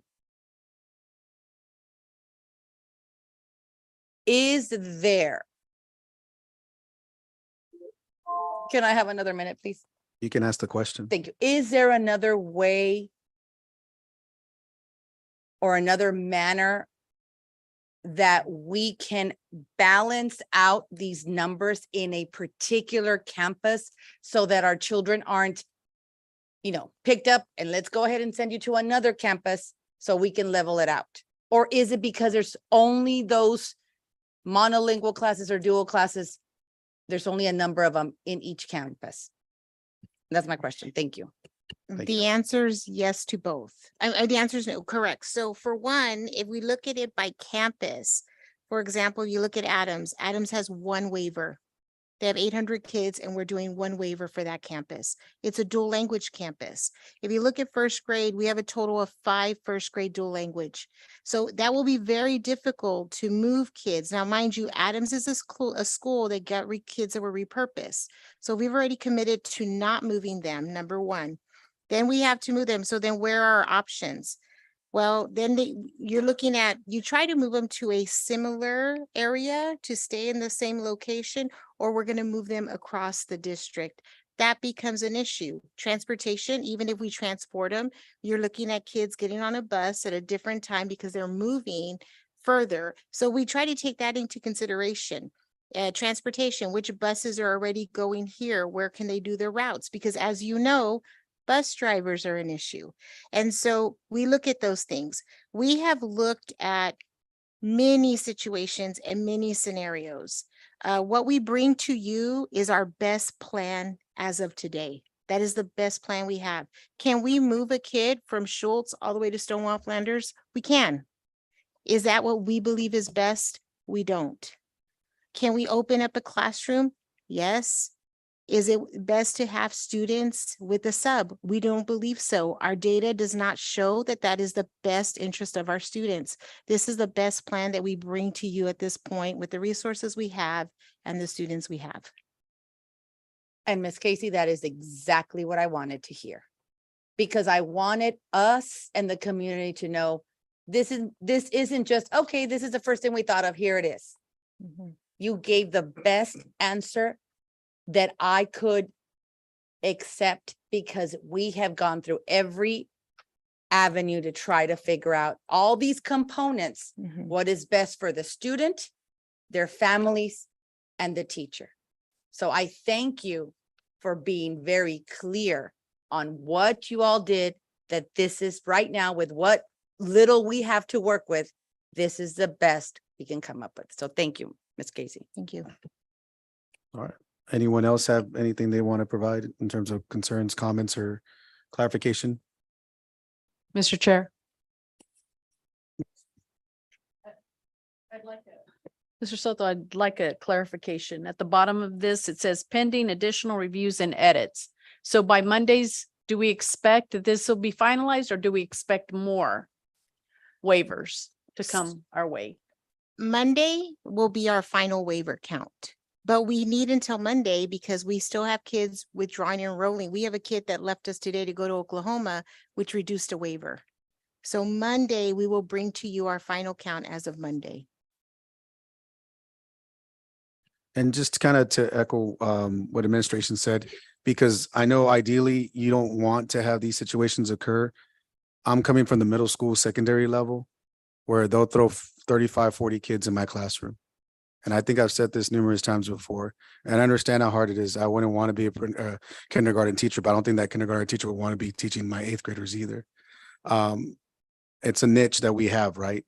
But the idea is the mobility is a big question. Now, as an administrator, I see all the pieces and layers that our team is presenting, because I know a lot of times we're focused on my classroom, my kids, and I have to think about 650 kids and the programming. I have every day, can I move this kid because they're there with their friends? Can I move this student because they're there with their girlfriend? Can you move this because I got 28 and my other class I got 12? Well, the master planning scheduling was based on keeping them by tiers, keeping them by groupings. Oh, well, they have to have, are they special pops? Are they GT? Are they dual language? Oh, what electives did they select? Do they want to be in athletics? Because then that puts us in a pigeonhole. So it's a puzzle. And we tell people all the time that it's not an ideal situation. And sometimes there's, we want to have also planning for our teachers. And sometimes we add an extra PLC where I'm at. And that negated 9 teachers being off or 9 teachers being on. And then now all of a sudden teachers are complaining, I have so many kids. And yeah, it's like, well, yeah, because we want to provide you with an additional PLC. Oh, well, can you move them still? And that's the tough part. It's because we want to please people and we want to do what's right for kids. And it's difficult at times, but that's something that, I think a lot of times we forget is the mobility. There's days when they come in and then there's days when they come out. And the big thing too is, like you alluded to, Ms. Casey, we got kids coming in and out, and that's something that we got to consider. If it's 23 in one class, I understand and I empathize and I get it. It's 25. It's not ideal, but we don't want to move a kid from Stonewall Flanders to Schultz. That just wouldn't make any sense, and a parent wouldn't want that either. And then as we know, throughout the years, your largest class usually becomes your smallest class, and vice versa. So those are things that you can put more context at the secondary level. I know elementary, I can't speak too much about it, but I know it is a difficult task, and we do want to support, and hopefully we have those things in place. So I appreciate everyone bringing forward their suggestions or recommendations or ideas from our team and the administrative team as well. So hopefully on Monday, we'll make the best case situation resolved for our kids, and we'll go from there. I don't know if anyone had any other comments, Chair. questions. Mr. Mancha? Mr. Soto, how many dual language classes do we have at Adams? Ms. Casey, do you have that in front of you, ma'am?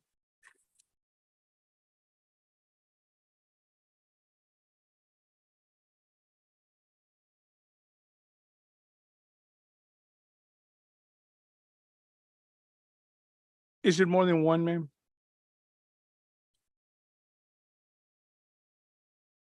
By grade level, are you asking by grade level? I'm talking about kinder, ma'am. Oh, kinder, we have one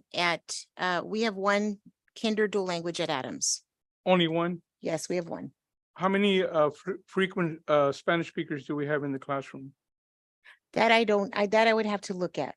One of the things that we might I would like to suggest, Mr. Soto, is you would ask one of the parents that has a kid there that's not a frequent Spanish speaker, if they would have a problem moving them to a kinder class. And the reason that I'm sharing this is my wife had 31 kids one year for 6 months. And she had to put up with 31 kids. She had most of her kids, she did not teach dual language at the time. She was taking off of dual language and she was teaching monolingual. She had 4 Spanish speakers, nothing but Spanish speakers, 1 Asian that's only spoke Korean, 1 deaf child, and they told her, you got to tough it out. And she toughed it out for 6 months, sir. And instead of asking, because the parents that had the kids that spoke Spanish did not want their kids about dual language. They wanted them in an all monolingual, even though they didn't speak 1 word of English. So my question would be if we can maybe convince a parent that put their child in a dual language classroom only because they want them to learn 2 languages, just maybe move them to a regular classroom. Maybe that can solve our problem in some of these pre-kinder classes. Mainly, the only reason I'm sharing that is because my wife struggled, and she did it for almost a whole year. And it's hard. And, I agree with Mr. Luna. It's very difficult, especially when she had 31 kids. And nothing was ever done about it. The board passed it at the time. I wasn't on the board. It was Mr. Jacklish that was our superintendent at the time. And pretty much, but it's an idea, sir. I mean, I'm not saying, I know, Ms. Casey shared that they have tried everything. And I don't know, we have tried that. Maybe we have a child in there that's not, a dual language speaker. But if the parent wants them to learn 2 languages, I'm just bringing it up as an idea. Can I Sir. share something? Yes, Ms. Casey. Mr. Mancha, thank you. And we actually had a parent at Bel Air that opted to put her student in a dual language class to keep her at Bel Air because she didn't want to move her. She was in a monolingual kinder and it was time to move. The mom said, well, can I move her to dual language to keep her here? And so it was the opposite, but definitely that is something we could consider. Thank you. Thank you, sir. Any other comments, clarification or concerns needed to be shared? Have Yes, one Ms. other Ortiz. question. So we do this at the beginning of the year. If, let's say we come during Christmas break and we're facing more classrooms that need waivers, do we go back? Or this is it? It's a one-time, one shot. This is it. What happens now, once we start off and we've leveled. So now when a student comes in, anybody registering at this point, they don't even start at Bel Air. For example, Bel Air, they will start at the school that we place them at. So when they come in, I have a 2nd, 3rd, and 4th grader, they go through pupil personnel, and then they're saying, okay, we know this is your home school because you may go to Bel Air to register, but actually there's no space. You are going to another school. So you don't have this transition because students start at the place there's room for them. Any other comments or clarification or concerns needed to be shared? Okay. So obviously no action on this item. We're going to be voting on it on Monday. So moving on to item number 7, the board will review and discuss the updated goals and goal progress measures for the STAR EOC grades 3rd through 12. Mr. Soto. Yes, Ms. Casey? Yes, as part of LSG, one of the components is to look at House Bill 3 goals and goal progress measures. That includes early literacy, and CCMR. So those are the goals we report out every month, and we've been doing that for several years.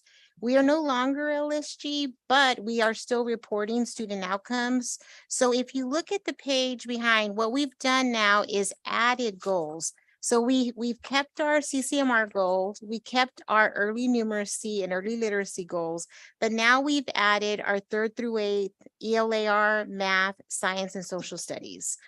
And so now we're going from 3 goals to 11 goals. And because we've changed our goals, we've updated our progress measures. For all of the goals that involve STAR, the progress measures will be our district benchmarks, and they will be, of course, at STAR at the end of the year and how our students, how they did. So we will, because we've changed our goals and our GPMs, we've updated our goal progress measuring reporting. So if you look at our goals, goal 1, the other thing we did is the goals we've been using, we had our data, our baseline data as of 2018-19. With all of these goals, we're using our baseline from 2023. So our baseline data for every single one of these is our 2023 end of year, whether it's any of our screeners that we've used for end of the year or if it's STAR data. The other thing is we have projected out till 2028 on every single goal. So the first goal is to increase CCMR in our accountability system from 49% to 82% by 2028.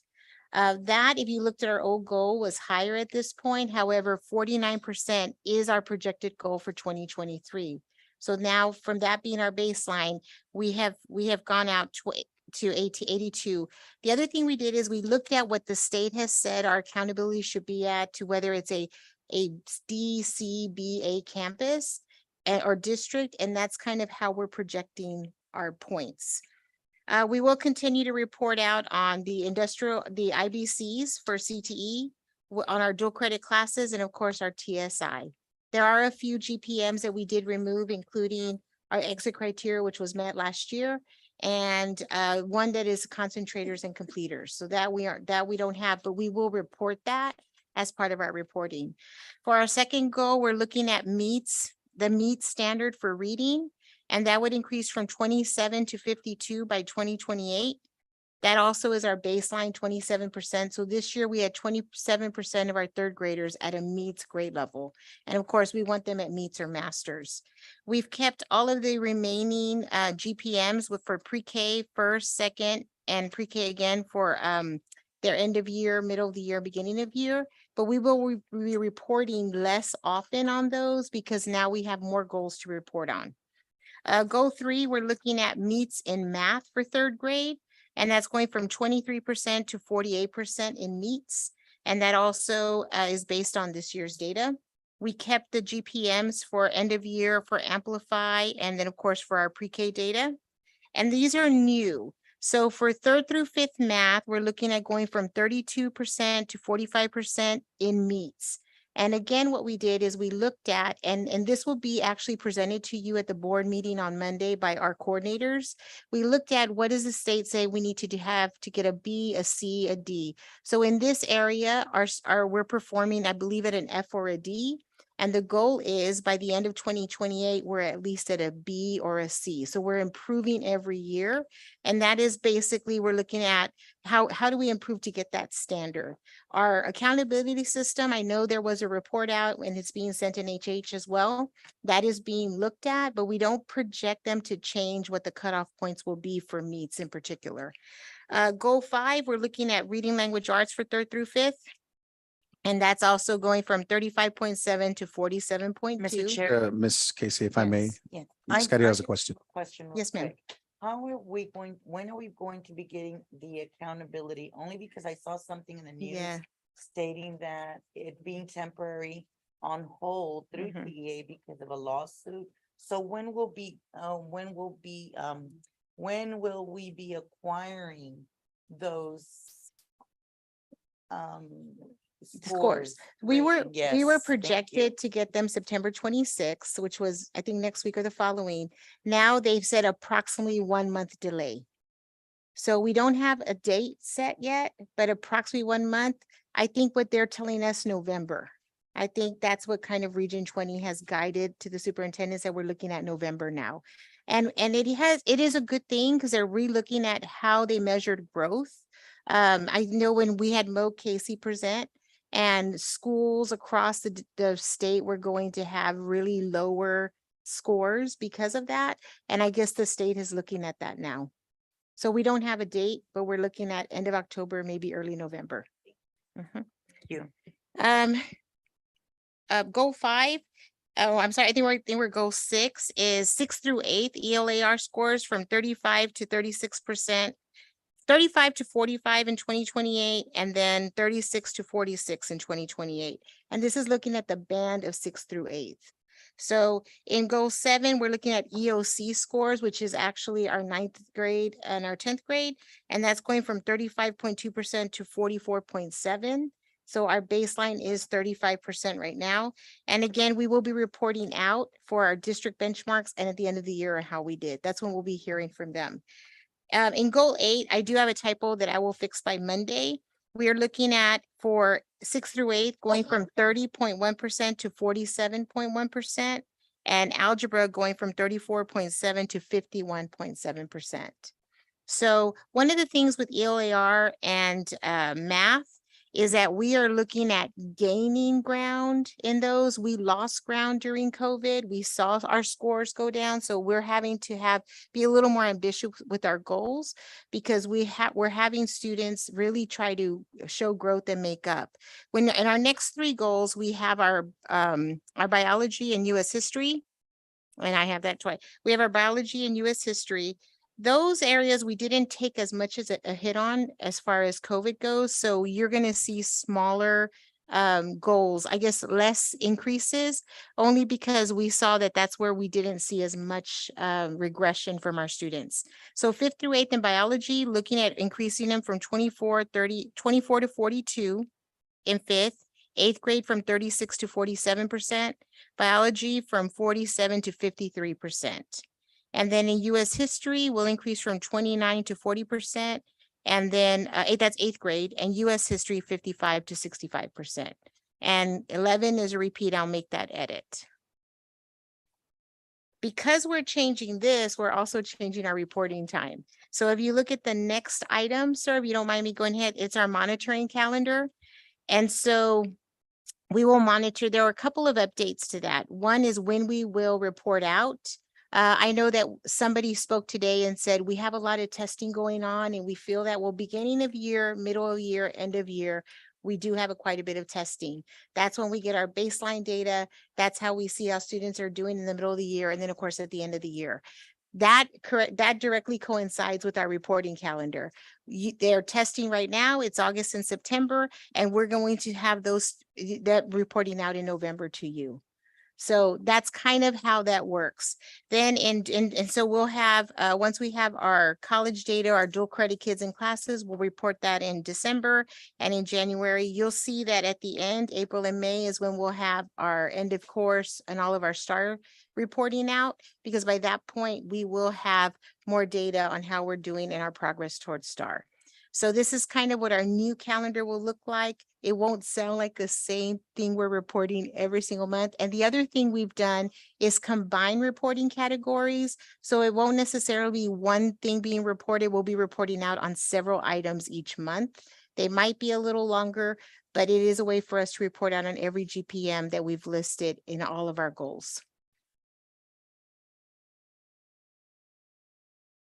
Any comments, concerns, Dr. Castleberry? Mr. Moreno, I just want to commend the staff for this effort. We're definitely raising the bar. We're involving a lot more people. And the board will be much better informed by the end of this 5-year period. Granted, the early childhood goals that you've been working on in CCMR, those are important things. But this gives you a broader picture of what's happening in your district. And I think you'll be pleased with the results that you see. Thank you, ma'am. Anyone else have any comments, concerns, or clarification needed? No. All right. Well, Ms. Casey, is that it on that portion with the goals and also with the progress sponsoring? Yes, sir. All right. I don't know. I really appreciate that again. If it's okay with everyone, I apologize, but I do need a little 5-minute break if that's okay. If we can do a 5-minute recess, is that okay, Mr. Resendez? All right. Yes, sir, absolutely. It's 8:27. Another little recess.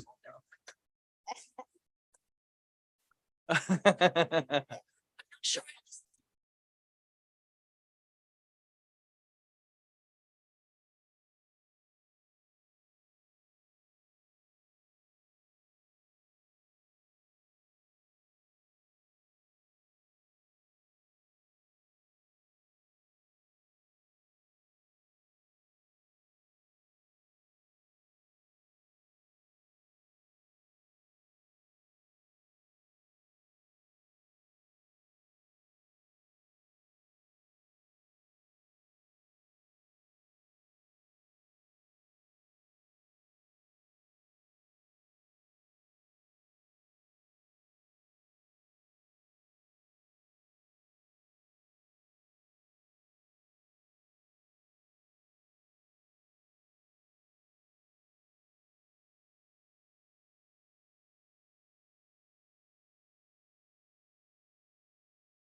All right, guys, returning back. It's now 8:37 and we're back in the work session.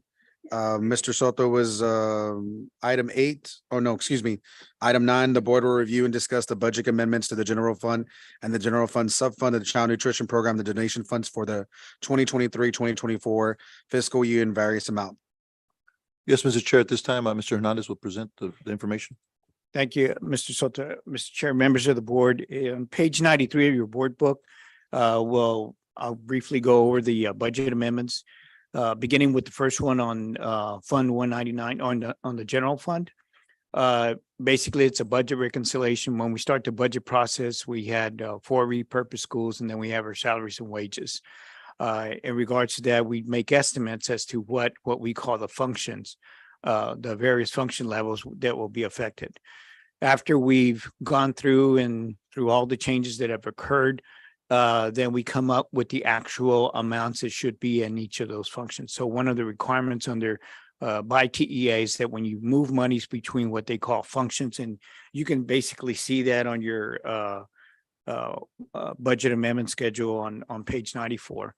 But when you go between functions, you need to have board approval. So basically, that's what we're doing on the first budget, being proposed in the first budget amendment. The second budget amendment is the operating transfers out that the board approved, and basically that's the amount that we had set aside in the general fund for facilities, and in particular, it was assessed to be used for the priority two part of the stadium. It was approved back on August of 2022 when the priority two construction contract was approved. So we set aside $3 million. What I didn't do was transfer that money out, so that way it would remain in the general fund, earning interest and benefiting the general fund. But we know that this coming year should be the end of the priority two project, so we'll need to be transferring that money. So we need a budget amendment as it applies to this budget year. The next budget amendment is for the Child Nutrition Fund, and basically follows the same premise as what we did with the general fund. It's a budget reconciliation now that we know what the final amounts are within each of the functions. The next 3 budget amendments are what we call affecting our donations fund. And basically, it's good news in that we are budgeting a $30,000 grant that we are getting from the Hispanic Association of Colleges and Universities. And basically, the grant is to help students and families understand and manage effectively their family finances. So it's a program that's going to be conducted throughout the year using those grant monies. The next budget amendment on the donations fund is budgeting for a $22,500 grant for the American Diabetes Association. That money is to be used to slow the trajectory of the child obesity that we see in our school district, and to promote good health. The last budget amendment on donations fund is donations provided by Whataburger. $1,000 again is going towards providing for student incentives, which is a big initiative for our school district. And we've also received another $1,000 from Whataburger to support the SOSA center that promotes parent and family and community events here in the district. And Mr. Chairman, that concludes the budget amendments for this agenda item. All right, thank you, Mr. Hernandez. Any comments, concerns, or clarification needed on these items? No? All right, thank you. Moving on to item number 10, the board will review and discuss a board resolution with the Meadows Health Policy Institute to provide social, emotional, mental health, and addiction recovery support services to the district via interlocal agreement under the Texas Government Code subsection 791, interlocal cooperation. Mr. Soto, please. Yes, Mr. Chair, Mr. Hernandez and Team Ms. Gallegos. Yes, Mr. Hernandez. Thank you, Mr. Soto. Mr. Chairman, members of the board, back on July of this year, the board approved us to use the Meadows Mental Health Policy Institute. It's a nonprofit. It's particularly concentrated for our care center. One of the things that we always want to be cognizant of and be compliant with is with the procurement laws. And so in order to continue with in this agreement with the Meadows Mental Health Institute, being a 501c3, we basically are approving an interlocal agreement. So it's a matter of one last item to ensure compliance. And so on this agenda item, we're recommending formally approving a resolution. So that way we'll be compliant with the Texas Government Code under the Interlocal Cooperation Act. All right. Any comments, concerns, or clarification on this item, guys? Again, I appreciate Ms. Gallegos and Mr. Mota being here. I know it's probably been a long night for you guys too. But we appreciate it. I know this is another way to support our kids and meeting the social emotional aspects that are needed that we encounter every single day. Anyone else have any comments, concerns, clarification needed? Okay, the next one, moving on to item 11, the board will review and discuss a board resolution nominating one candidate for each of the 5 positions to be filled on the Bear Appraisal District Board of Directors for January 2024 through December 2024. Board led, or is that Hernandez? Yes, sir. Thank you, Mr. Soto, Mr. Chairman, members of the board. Again, we have the opportunity to provide one of for 5 slots for the Bear County Appraisal District to appoint somebody. One of the things that I will point out to you is when you look on page 100 of your board book, you'll see the number of votes that we have as compared to the other entities. So of the 5,000 votes that are allotted to the various entities, we have 43, which makes up 0.85% of the voting weight that our district has. But again, as we've done in the past, the board has taken steps to recommend 1, 2. We can recommend up to 5. They would be serving a term beginning on January of 2024 through December 31st of 2024. All right. Any comments, concerns, or clarification needed on this? No. Okay. I think it's pretty straightforward. I know we've had that in the past. All right. So moving on to item number 12, the board will review and discuss adopting a resolution to not permit a district campus to employ or accept a chaplain as volunteer to provide support services and programs for students. Mr. Soto? Yes, Dr. Salinas, can you present? Yes, thank you, Mr. President and board members. This resolution is being proposed due to Senate Bill 763 that was passed at the 88th Texas Legislature. This requires each school board to take a record vote between September 1st and March 1st, 2024 on whether to adopt a policy authorizing a campus of the district to employ or accept as a volunteer a chaplain under Education Code Chapter 23. Section 23.001 of the Texas Education Code. To provide support services and programs for students as assigned by the board by adopting a resolution. And we are recommending, I think you've heard last month and today as well from community members, staff is recommending the approval of this resolution to not permit a district campus to employ or accept as a volunteer a chaplain to provide support services and programs for students at this time. All right, thank you. Any comments, concerns, or clarification needed on this? Mr. Soto, you were gonna, okay, I was like, okay.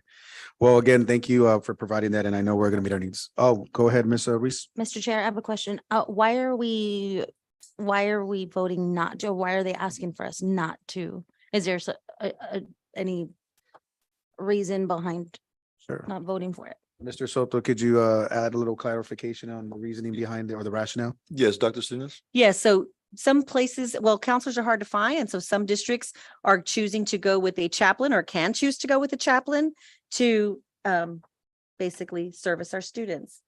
And we're recommending that we don't have chaplains servicing our students.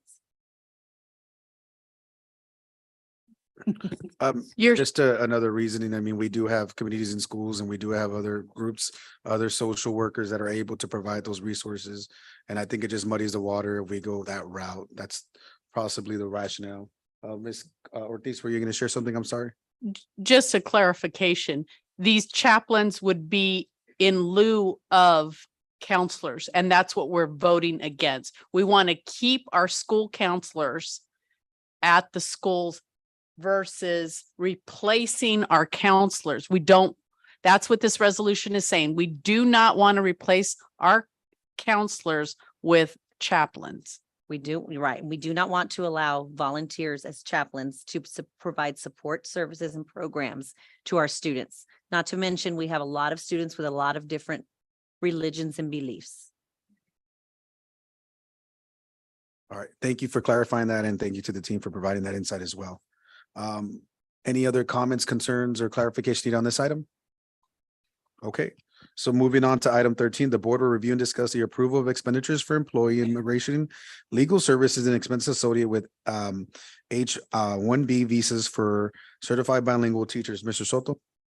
Yes, Dr. Salinas? Yes, I also have this item. So as we've had a lot of discussion today about teacher shortages, class waivers, the difficulty finding certified teachers, it's even harder to find dual language teachers. Last month, we actually went to campuses. We placed all of our support staff that had a dual language certification in the classroom. That's 13 support staff that were taken out of their role to be put into a classroom so that we could provide services directly to students. Even with that, we currently still have 6 dual language vacancies and 3 high school Spanish vacancies. And the Spanish vacancies from high school were also in place last year. And so what we're trying to do is, again, make every effort to find teachers who we can either help get certified here in Texas, but who are bilingual. And so by doing this, we would work with Walsh Gallegos. They would act as our attorney group to complete the H-1B visas for certified bilingual teachers that are recommended for teaching positions in Harlandale ISD. As we stated, the lack of bilingual certified teachers across the state, sponsoring H-1B visas would allow us to hire certified bilingual teachers for this hard to fill area. Legal services would be provided on an hourly as needed basis. In addition to the attorney fees, the district would also be responsible for $460 filing fee and $500 fraud fee for each individual's H-1B visa considered for hire. The total cost for an H-1B application would be approximately $2,000. That would include the attorney fees, the filing fee, and the fraud fee taken from local budgeted funds. So we would be asking the board to please approve the H-1B fees for potential bilingual certified educators to include all legal services, filing fees, and fraud fees. Ms. Ortiz, did you have a question, ma'am? Yes. Go right ahead. And so the H-1B visas that we would be paying for, will we have a certain amount of time that those individuals will be required to stay in the district? I'm talking about, so I know that there are student visas and then they graduate and then they have so many months to get out of the country, right? But they end up staying. But if we're going to be paying for this, I want to find out, because the process is not simple for H-1B. Correct. It is not a simple process. It is a prolonged process. And I want to make sure that the school district is getting the biggest bang for their bucks that we can. They would be required to stay with us for 6 years. Thank you. All right. Any Mr. other- Chair? Yes, Ms. Cavazos? Mr. Soto, if I can ask Dr. Salinas, and you might have said it already, Dr. Salinas, but I was writing questions that I want to email. How many employees are we looking at to help with this service? As many as we can hire. So right now So- we have 6 vacancies. So like if we had 6 people right now who are ready to come, they have a degree, maybe from Argentina or somewhere else, and they speak, well, I'm going to use Spanish as a language. It doesn't have to be Spanish. Yes, we would start the process. We would want to get them hired. We'd apply for a waiver with the state as well and help them get certified through Texas. The second question, if I may. Is there a time frame for the district to do this? Like, do we have to do this? And I know we have to get these teachers so that they can teach our children, but is it, we've got to get them within the next 6 months or 4 months, or we have 6 years to do this? Well, if this is approved Monday, we would obviously publicize it, hopefully start getting a lot of applications and resumes, and we would start the hiring process. I mean, and I don't know how long that would take. We'd be working with Walsh Gallegos because, as Ms. Ortiz said, it is a process. But we would at least get the ball rolling, get them hired as soon as we could, and then have them for 6 years. Thank you so much. I appreciate it. Yes, Ms. Reese. So, Mr. Chair, my question is, if we bring them in, we hire them, what happens like with the housing process? Like, are they responsible for that themselves coming in? So yes, but we would be able to actually pay them as a teacher, and sometimes wherever they live, they're getting paid very little. And so we would compensate them hopefully as a teacher, but yes, All right, and that's all fair questions. I mean, good question. anyone else have any?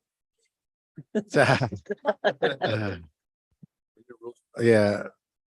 Well, I think this is another unique and innovative idea. I know we're trying to eliminate barriers to have our to have staffing completely fully to its max. So Mr. Soto and team, appreciate you guys trying to be as outside the box thinking and innovative as you can and using ingenuity to help us meet those needs. Any other comments, concerns, or clarification needed on this item, guys? Mr. Chair, Yes, Ms. Ortiz. kudos, Mr. Soto, for you and your staff thinking outside the box. I had not heard this one, and it's a good thing. That, you know, as long as we check their backgrounds and yeah. They with the fraud free. But I just, Mr. Soto, thank you so much for thinking outside the box. It's unreal that we don't have Spanish speaking teachers, that's what and it's not just this school year. I know it's been ongoing. Ms. Ortiz, I can tell you that we're also partnering with Trinity, and they actually have people ready to teach, and they have to send them to Houston and Austin because we don't have anybody locally. So I've already contacted them, telling them hopefully Monday. Well, I mean, I know this is always a welcome. I know a lot of times people come over to get as much as they say negative things about our education and our schooling. The best and the brightest still come over here for their universities. And then the first thing we do as soon as it expires, it's like go home and be ingenious and use your ingenuity over there. Why not utilize it here and maximize it for our communities and our kids? So thank you guys. Any other comments, concerns, or clarification on this item? All right, moving on to item number 14, the board will review and discuss approving a change in a third-party administrator for the medical insurance services effective January 1, 2024. Mr. Soto, I think this is Dr. Salinas still, or Ms. Jackson? Yes, Ms. Jackson. Good evening, members of the board. I'm Beverly Jackson, the Employee Benefits Coordinator. The purpose of my agenda item is to request consideration and approval for a change in the third-party administrator that the district utilizes for its partially self-funded medical insurance plan.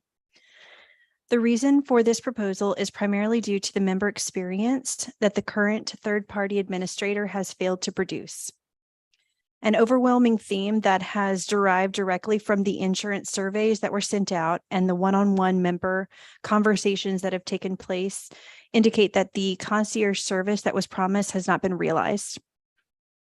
There have been missed opportunities for cost savings to the plan, which include utilizing the extended benefits instead of hospitalization services and/or imaging centers, not to mention the amount of work that has taken place behind the scenes due to the current TPA not having the infrastructure in place to support the needs of the district. In August, we went out for RFP and there were 4 submissions. All 4 were presented to the Employee Insurance Committee by Brown & Brown Insurance, our broker. And the committee voted on the Kempton Group. Their proposal has been provided to you. One minor element when considering this change in TPA is a brief cost comparison regarding the administrative fee. 90° Benefits has been a per employee per month rate of $82.15 for the 2023 year. Through the RFP, the Kempton Group has proposed administrative fee per employee per month of $32. The network that Kempton utilizes is called Health Smart. It's structured very differently, not very differently. It's structured differently than our current network, but it doesn't mean that our ability to bring providers into the network would change. Having employees maintain their relationships with their current physicians is of the utmost importance, as well as expanding and cultivating the medical plan to meet the needs of HISD. The Kimpton Group has the infrastructure in place and expertise to support the goals of the HISD medical plan. Please consider approving this item to become effective January 1, 2024. All right. Any comments, concerns, or clarification needed? Yes, Ms. Ortiz? Thank you. Mr. Soto, I think that it's important that every year we are analyzing and criticizing this program that we're doing. We can only get better. And I feel very strongly that at some point when we're self-funded, that we had better be able to provide a single employee self-only option plan for free. I really believe that we can do that. When I went to those seminars and that gentleman that trademarked this whole thing that he did, that was a self-funded plan that he did for his school district, he talked about that self-only being free of charge. And I think it's critical, Mr. Soto, and I'm glad that you guys we're not just sitting back and saying, okay, maybe this is working. We have to be critical. And criticize is not the word, but we have to be critical of what the services that we're providing to our employees, in the hope that we will attract people just because we're able to provide benefits for them that they can't get anywhere else. And thank you that's a lot of work. All right. Thank you, ma'am. Any other questions, concerns, or clarification needed? All right. Well, thank you, Ms. Jackson. I appreciate your time here tonight. Dr. Salinas, anything else you needed to add or? No, None? no.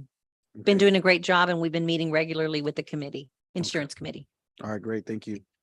So moving on to item 15, the board will review and discuss the request to purchase a Librit EXM single module universal power supply system and smart road data center rack solution, hardware, software, and licenses from Intech Southwest LLC through the DIR-TSO-4159 cooperative contract at the cost of $250,000 and $210.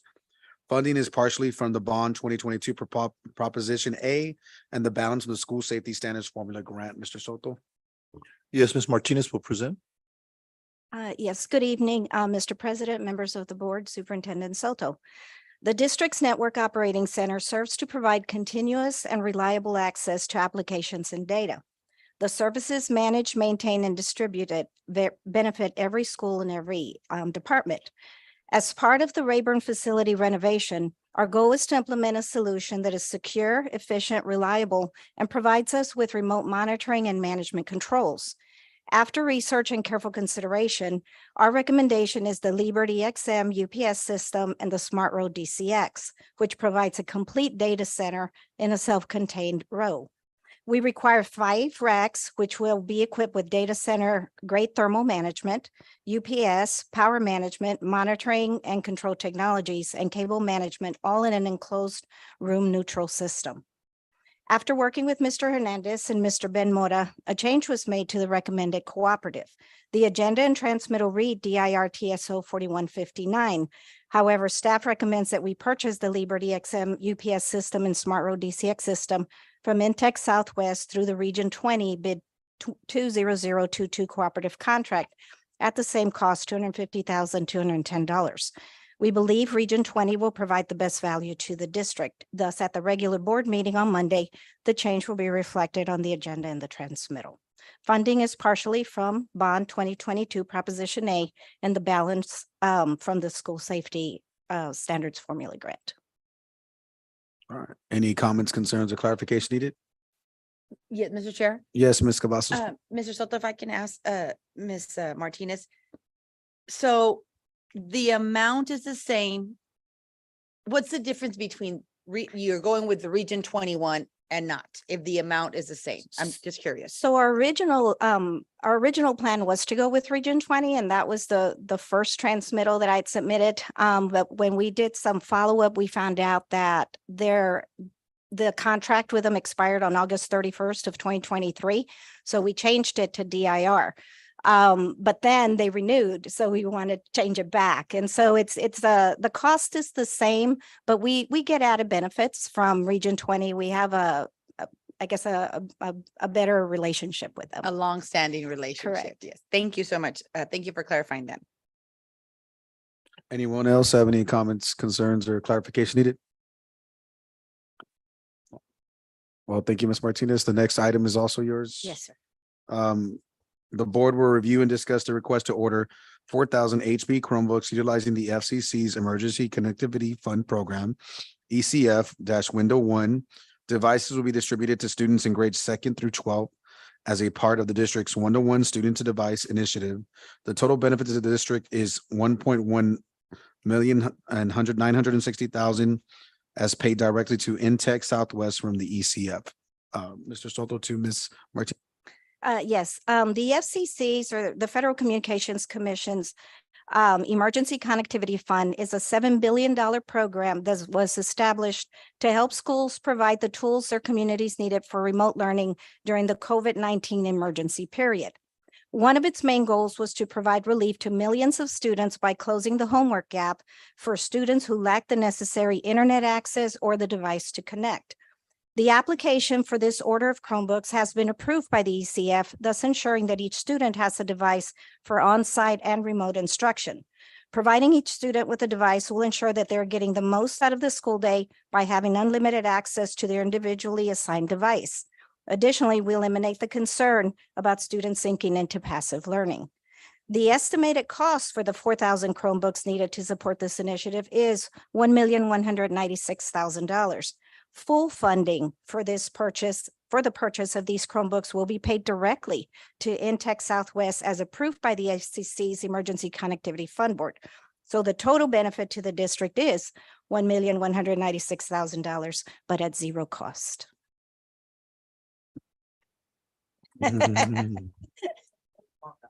So any comments, concerns, or clarification needed on this item? Yes, may I, Mr. Chair? Yes, Ms. And Cos. Mr. Resendez, redirect me if I'm asking something I shouldn't. These are to replace devices that are no longer working. Partially. So some of these, what we've been doing for the last, because as you know, we bought 8,000 of these a few years ago. And so the life of a Chromebook, what we're finding is about 3 to 4 years. So we're right at that point. So these are being issued out to new students that come in. So they're not getting a refurbished device or one that was damaged and repaired. They're getting a new one. They're new students, but also the ones that are breaking. We have 1,534 of them that have been damaged, beyond repair. So those will be replaced. And then we anticipate that there will be more broken. And then here real soon, they're going to reach their end of usable life. So we have an opportunity right now to get these at the zero cost. If we wait too much longer, then the district would have to pay for that. So. And if I may, Mr. Chair, a second question. What happens when a student shows up to class and, oh, I forgot mine? So what we've done is because we have testing coming up, and that's a big concern for principals. So what we have done is we've put testing carts in the schools, and they're assigned to the library. So if a student comes to work, comes to school, and they don't have a device, they have the option to go to the library, check one out for the day, and then turn it back in. Or a lot of times it's not that they didn't bring it, they bring it, but it's not charged. But I know you guys approved those charging cabinets, which have arrived, and we're going to start delivering those out to the school here real soon. Thank you, Ms. Martinez. Thank you so much. All right. Any other comments, concerns, or clarification needed on this item? Oh, Ms. Ortiz. Yes, ma'am. Just a follow up. When you say real soon, what does that mean? In the next 30 days? Well, I have appointments already with principals. Principals have started to send me classroom numbers. And so I'm starting as early as Monday to meet with Gilbert Elementary. It's the first one, only because they called and they asked. I said, you get to be first. And so Harlandale Middle is already done because that was our pilot. And then Gilbert Elementary on Monday, I'll meet with them, and I have meetings scheduled with principals. Oh gosh, Cindy would better know, but about 3 or 4 a week, starting next week. All right, great. Thank you, ma'am. Any further comments, concerns, or clarification needed? All right. So we'll go ahead and proceed. Ms. Martinez, thank you. Thank you. Item 17, per Mr. Soto, we are going to bypass and save for a later date. Item number 18, the board will review and discuss the final payment of $64,360 to RVK Inc. associated with RFQ 2053. The facility assessment was for a district-wide facility usage and capacity assessment as part of Bond 2022, and future plan initiatives. Funding will be from Bond 2022. Mr. Soto. Yes, Dr. Hinojosa? Yes, sir. Thank you, Mr. Soto. Mr. Chair and members of the board, so for this particular item, again, back in December of 2022, we had through the RFQ that was read out by Mr. Moreno, we had contracted with RVK. And so part of a facility assessment, we reviewed all the elementary schools and the high schools and our satellite buildings as part of the initiative. That information was presented back in February to the board in a series of meetings that were presented at the board meetings. And so based on that, their initial estimates when they did the proposal, they were anticipating between $110,000 to $200,000 in terms of being able to provide that information. But after we narrowed the scope of the project, they were able to come in at the red amount of $64,360. So at Monday night's board meeting, we'll be recommending the approval of that final payment for that scope of work. All right, thank you. Any comments, concerns, or clarification on this item? Mr. Chair, Yes, Ms. Cavazos. and that's within budget, below budget? It's within budget. It was definitely underneath the amount that they had initially proposed. Yes. Right. And then the funding for that is actually off the 2022 general facilities funds and the interest that it accrued from that. Thank you, Dr. Hinojosa. All right, guys, we'll go ahead and move on to item number 19. The board will review and discuss the next final payment for RVK Architects for the cost of HISD Memorial Stadium renovation, Phase 1 in Harlandale ISD or Harlandale High School auditorium renovation, and McCullum High School auditorium renovation for the amount of $39,588.23.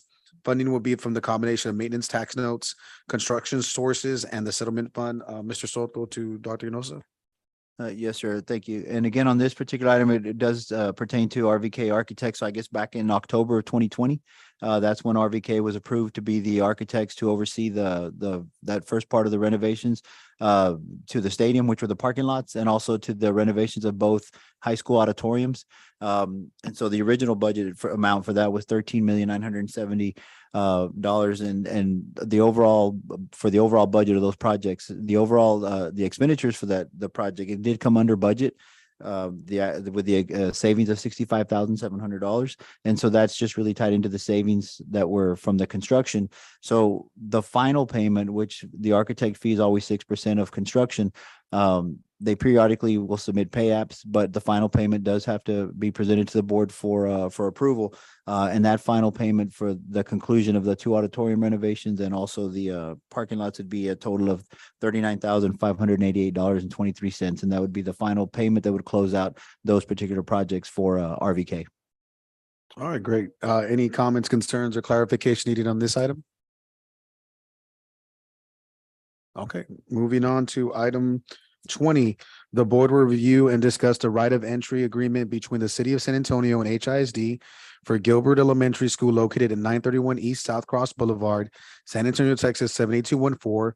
This agreement is exclusive between the owner and the city of San Antonio. It is expressly understood that this agreement does not in any way grant or convey any permanent easement, lease, fee, or other interest in the property to the city of San Antonio. Mr. Soto to Dr. Hinojosa, I believe. Yes, sir. And as you stated, sir, this particular item, the city is just coming, asking or requesting a right of entry agreement between the school district and the city. And as Mr. Moreno read it, it doesn't involve any easement, permanent easement, any permanent lease, any purchasing of the property. It's simply allowing them to have access. There's some sewer line, repairs that the city's going to do, with SAW is going to do, behind that actually runs through the north side of Gilbert Elementary.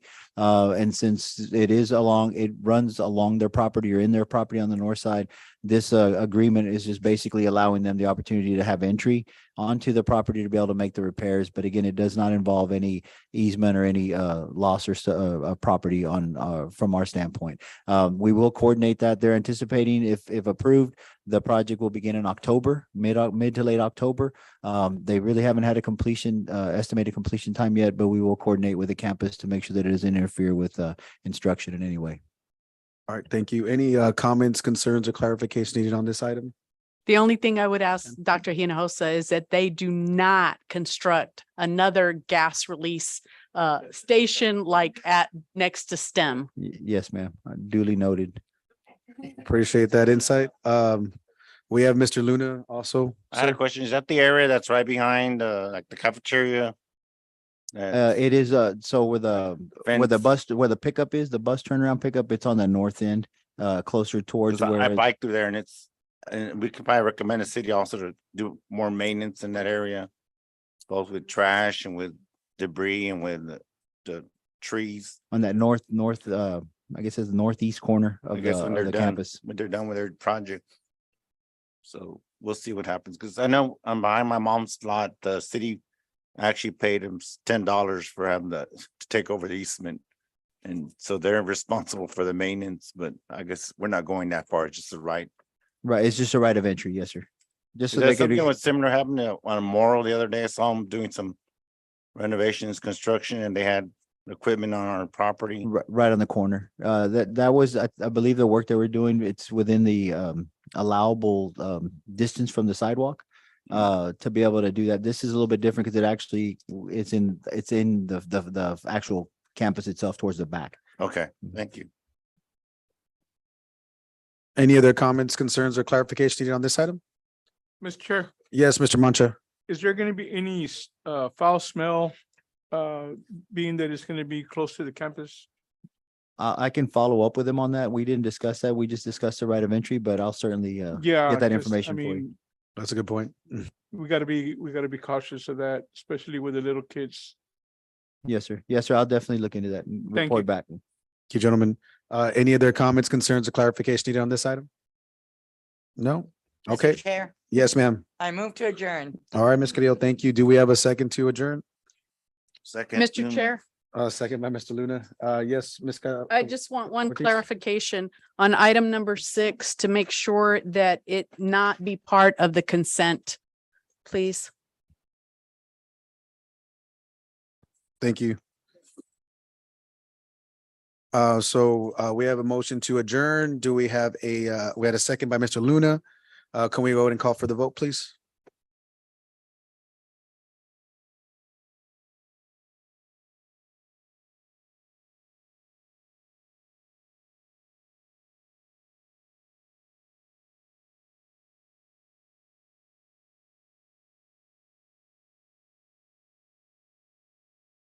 Voting is open.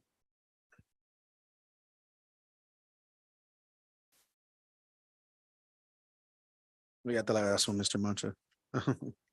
Sorry. I know you're focused. That's true.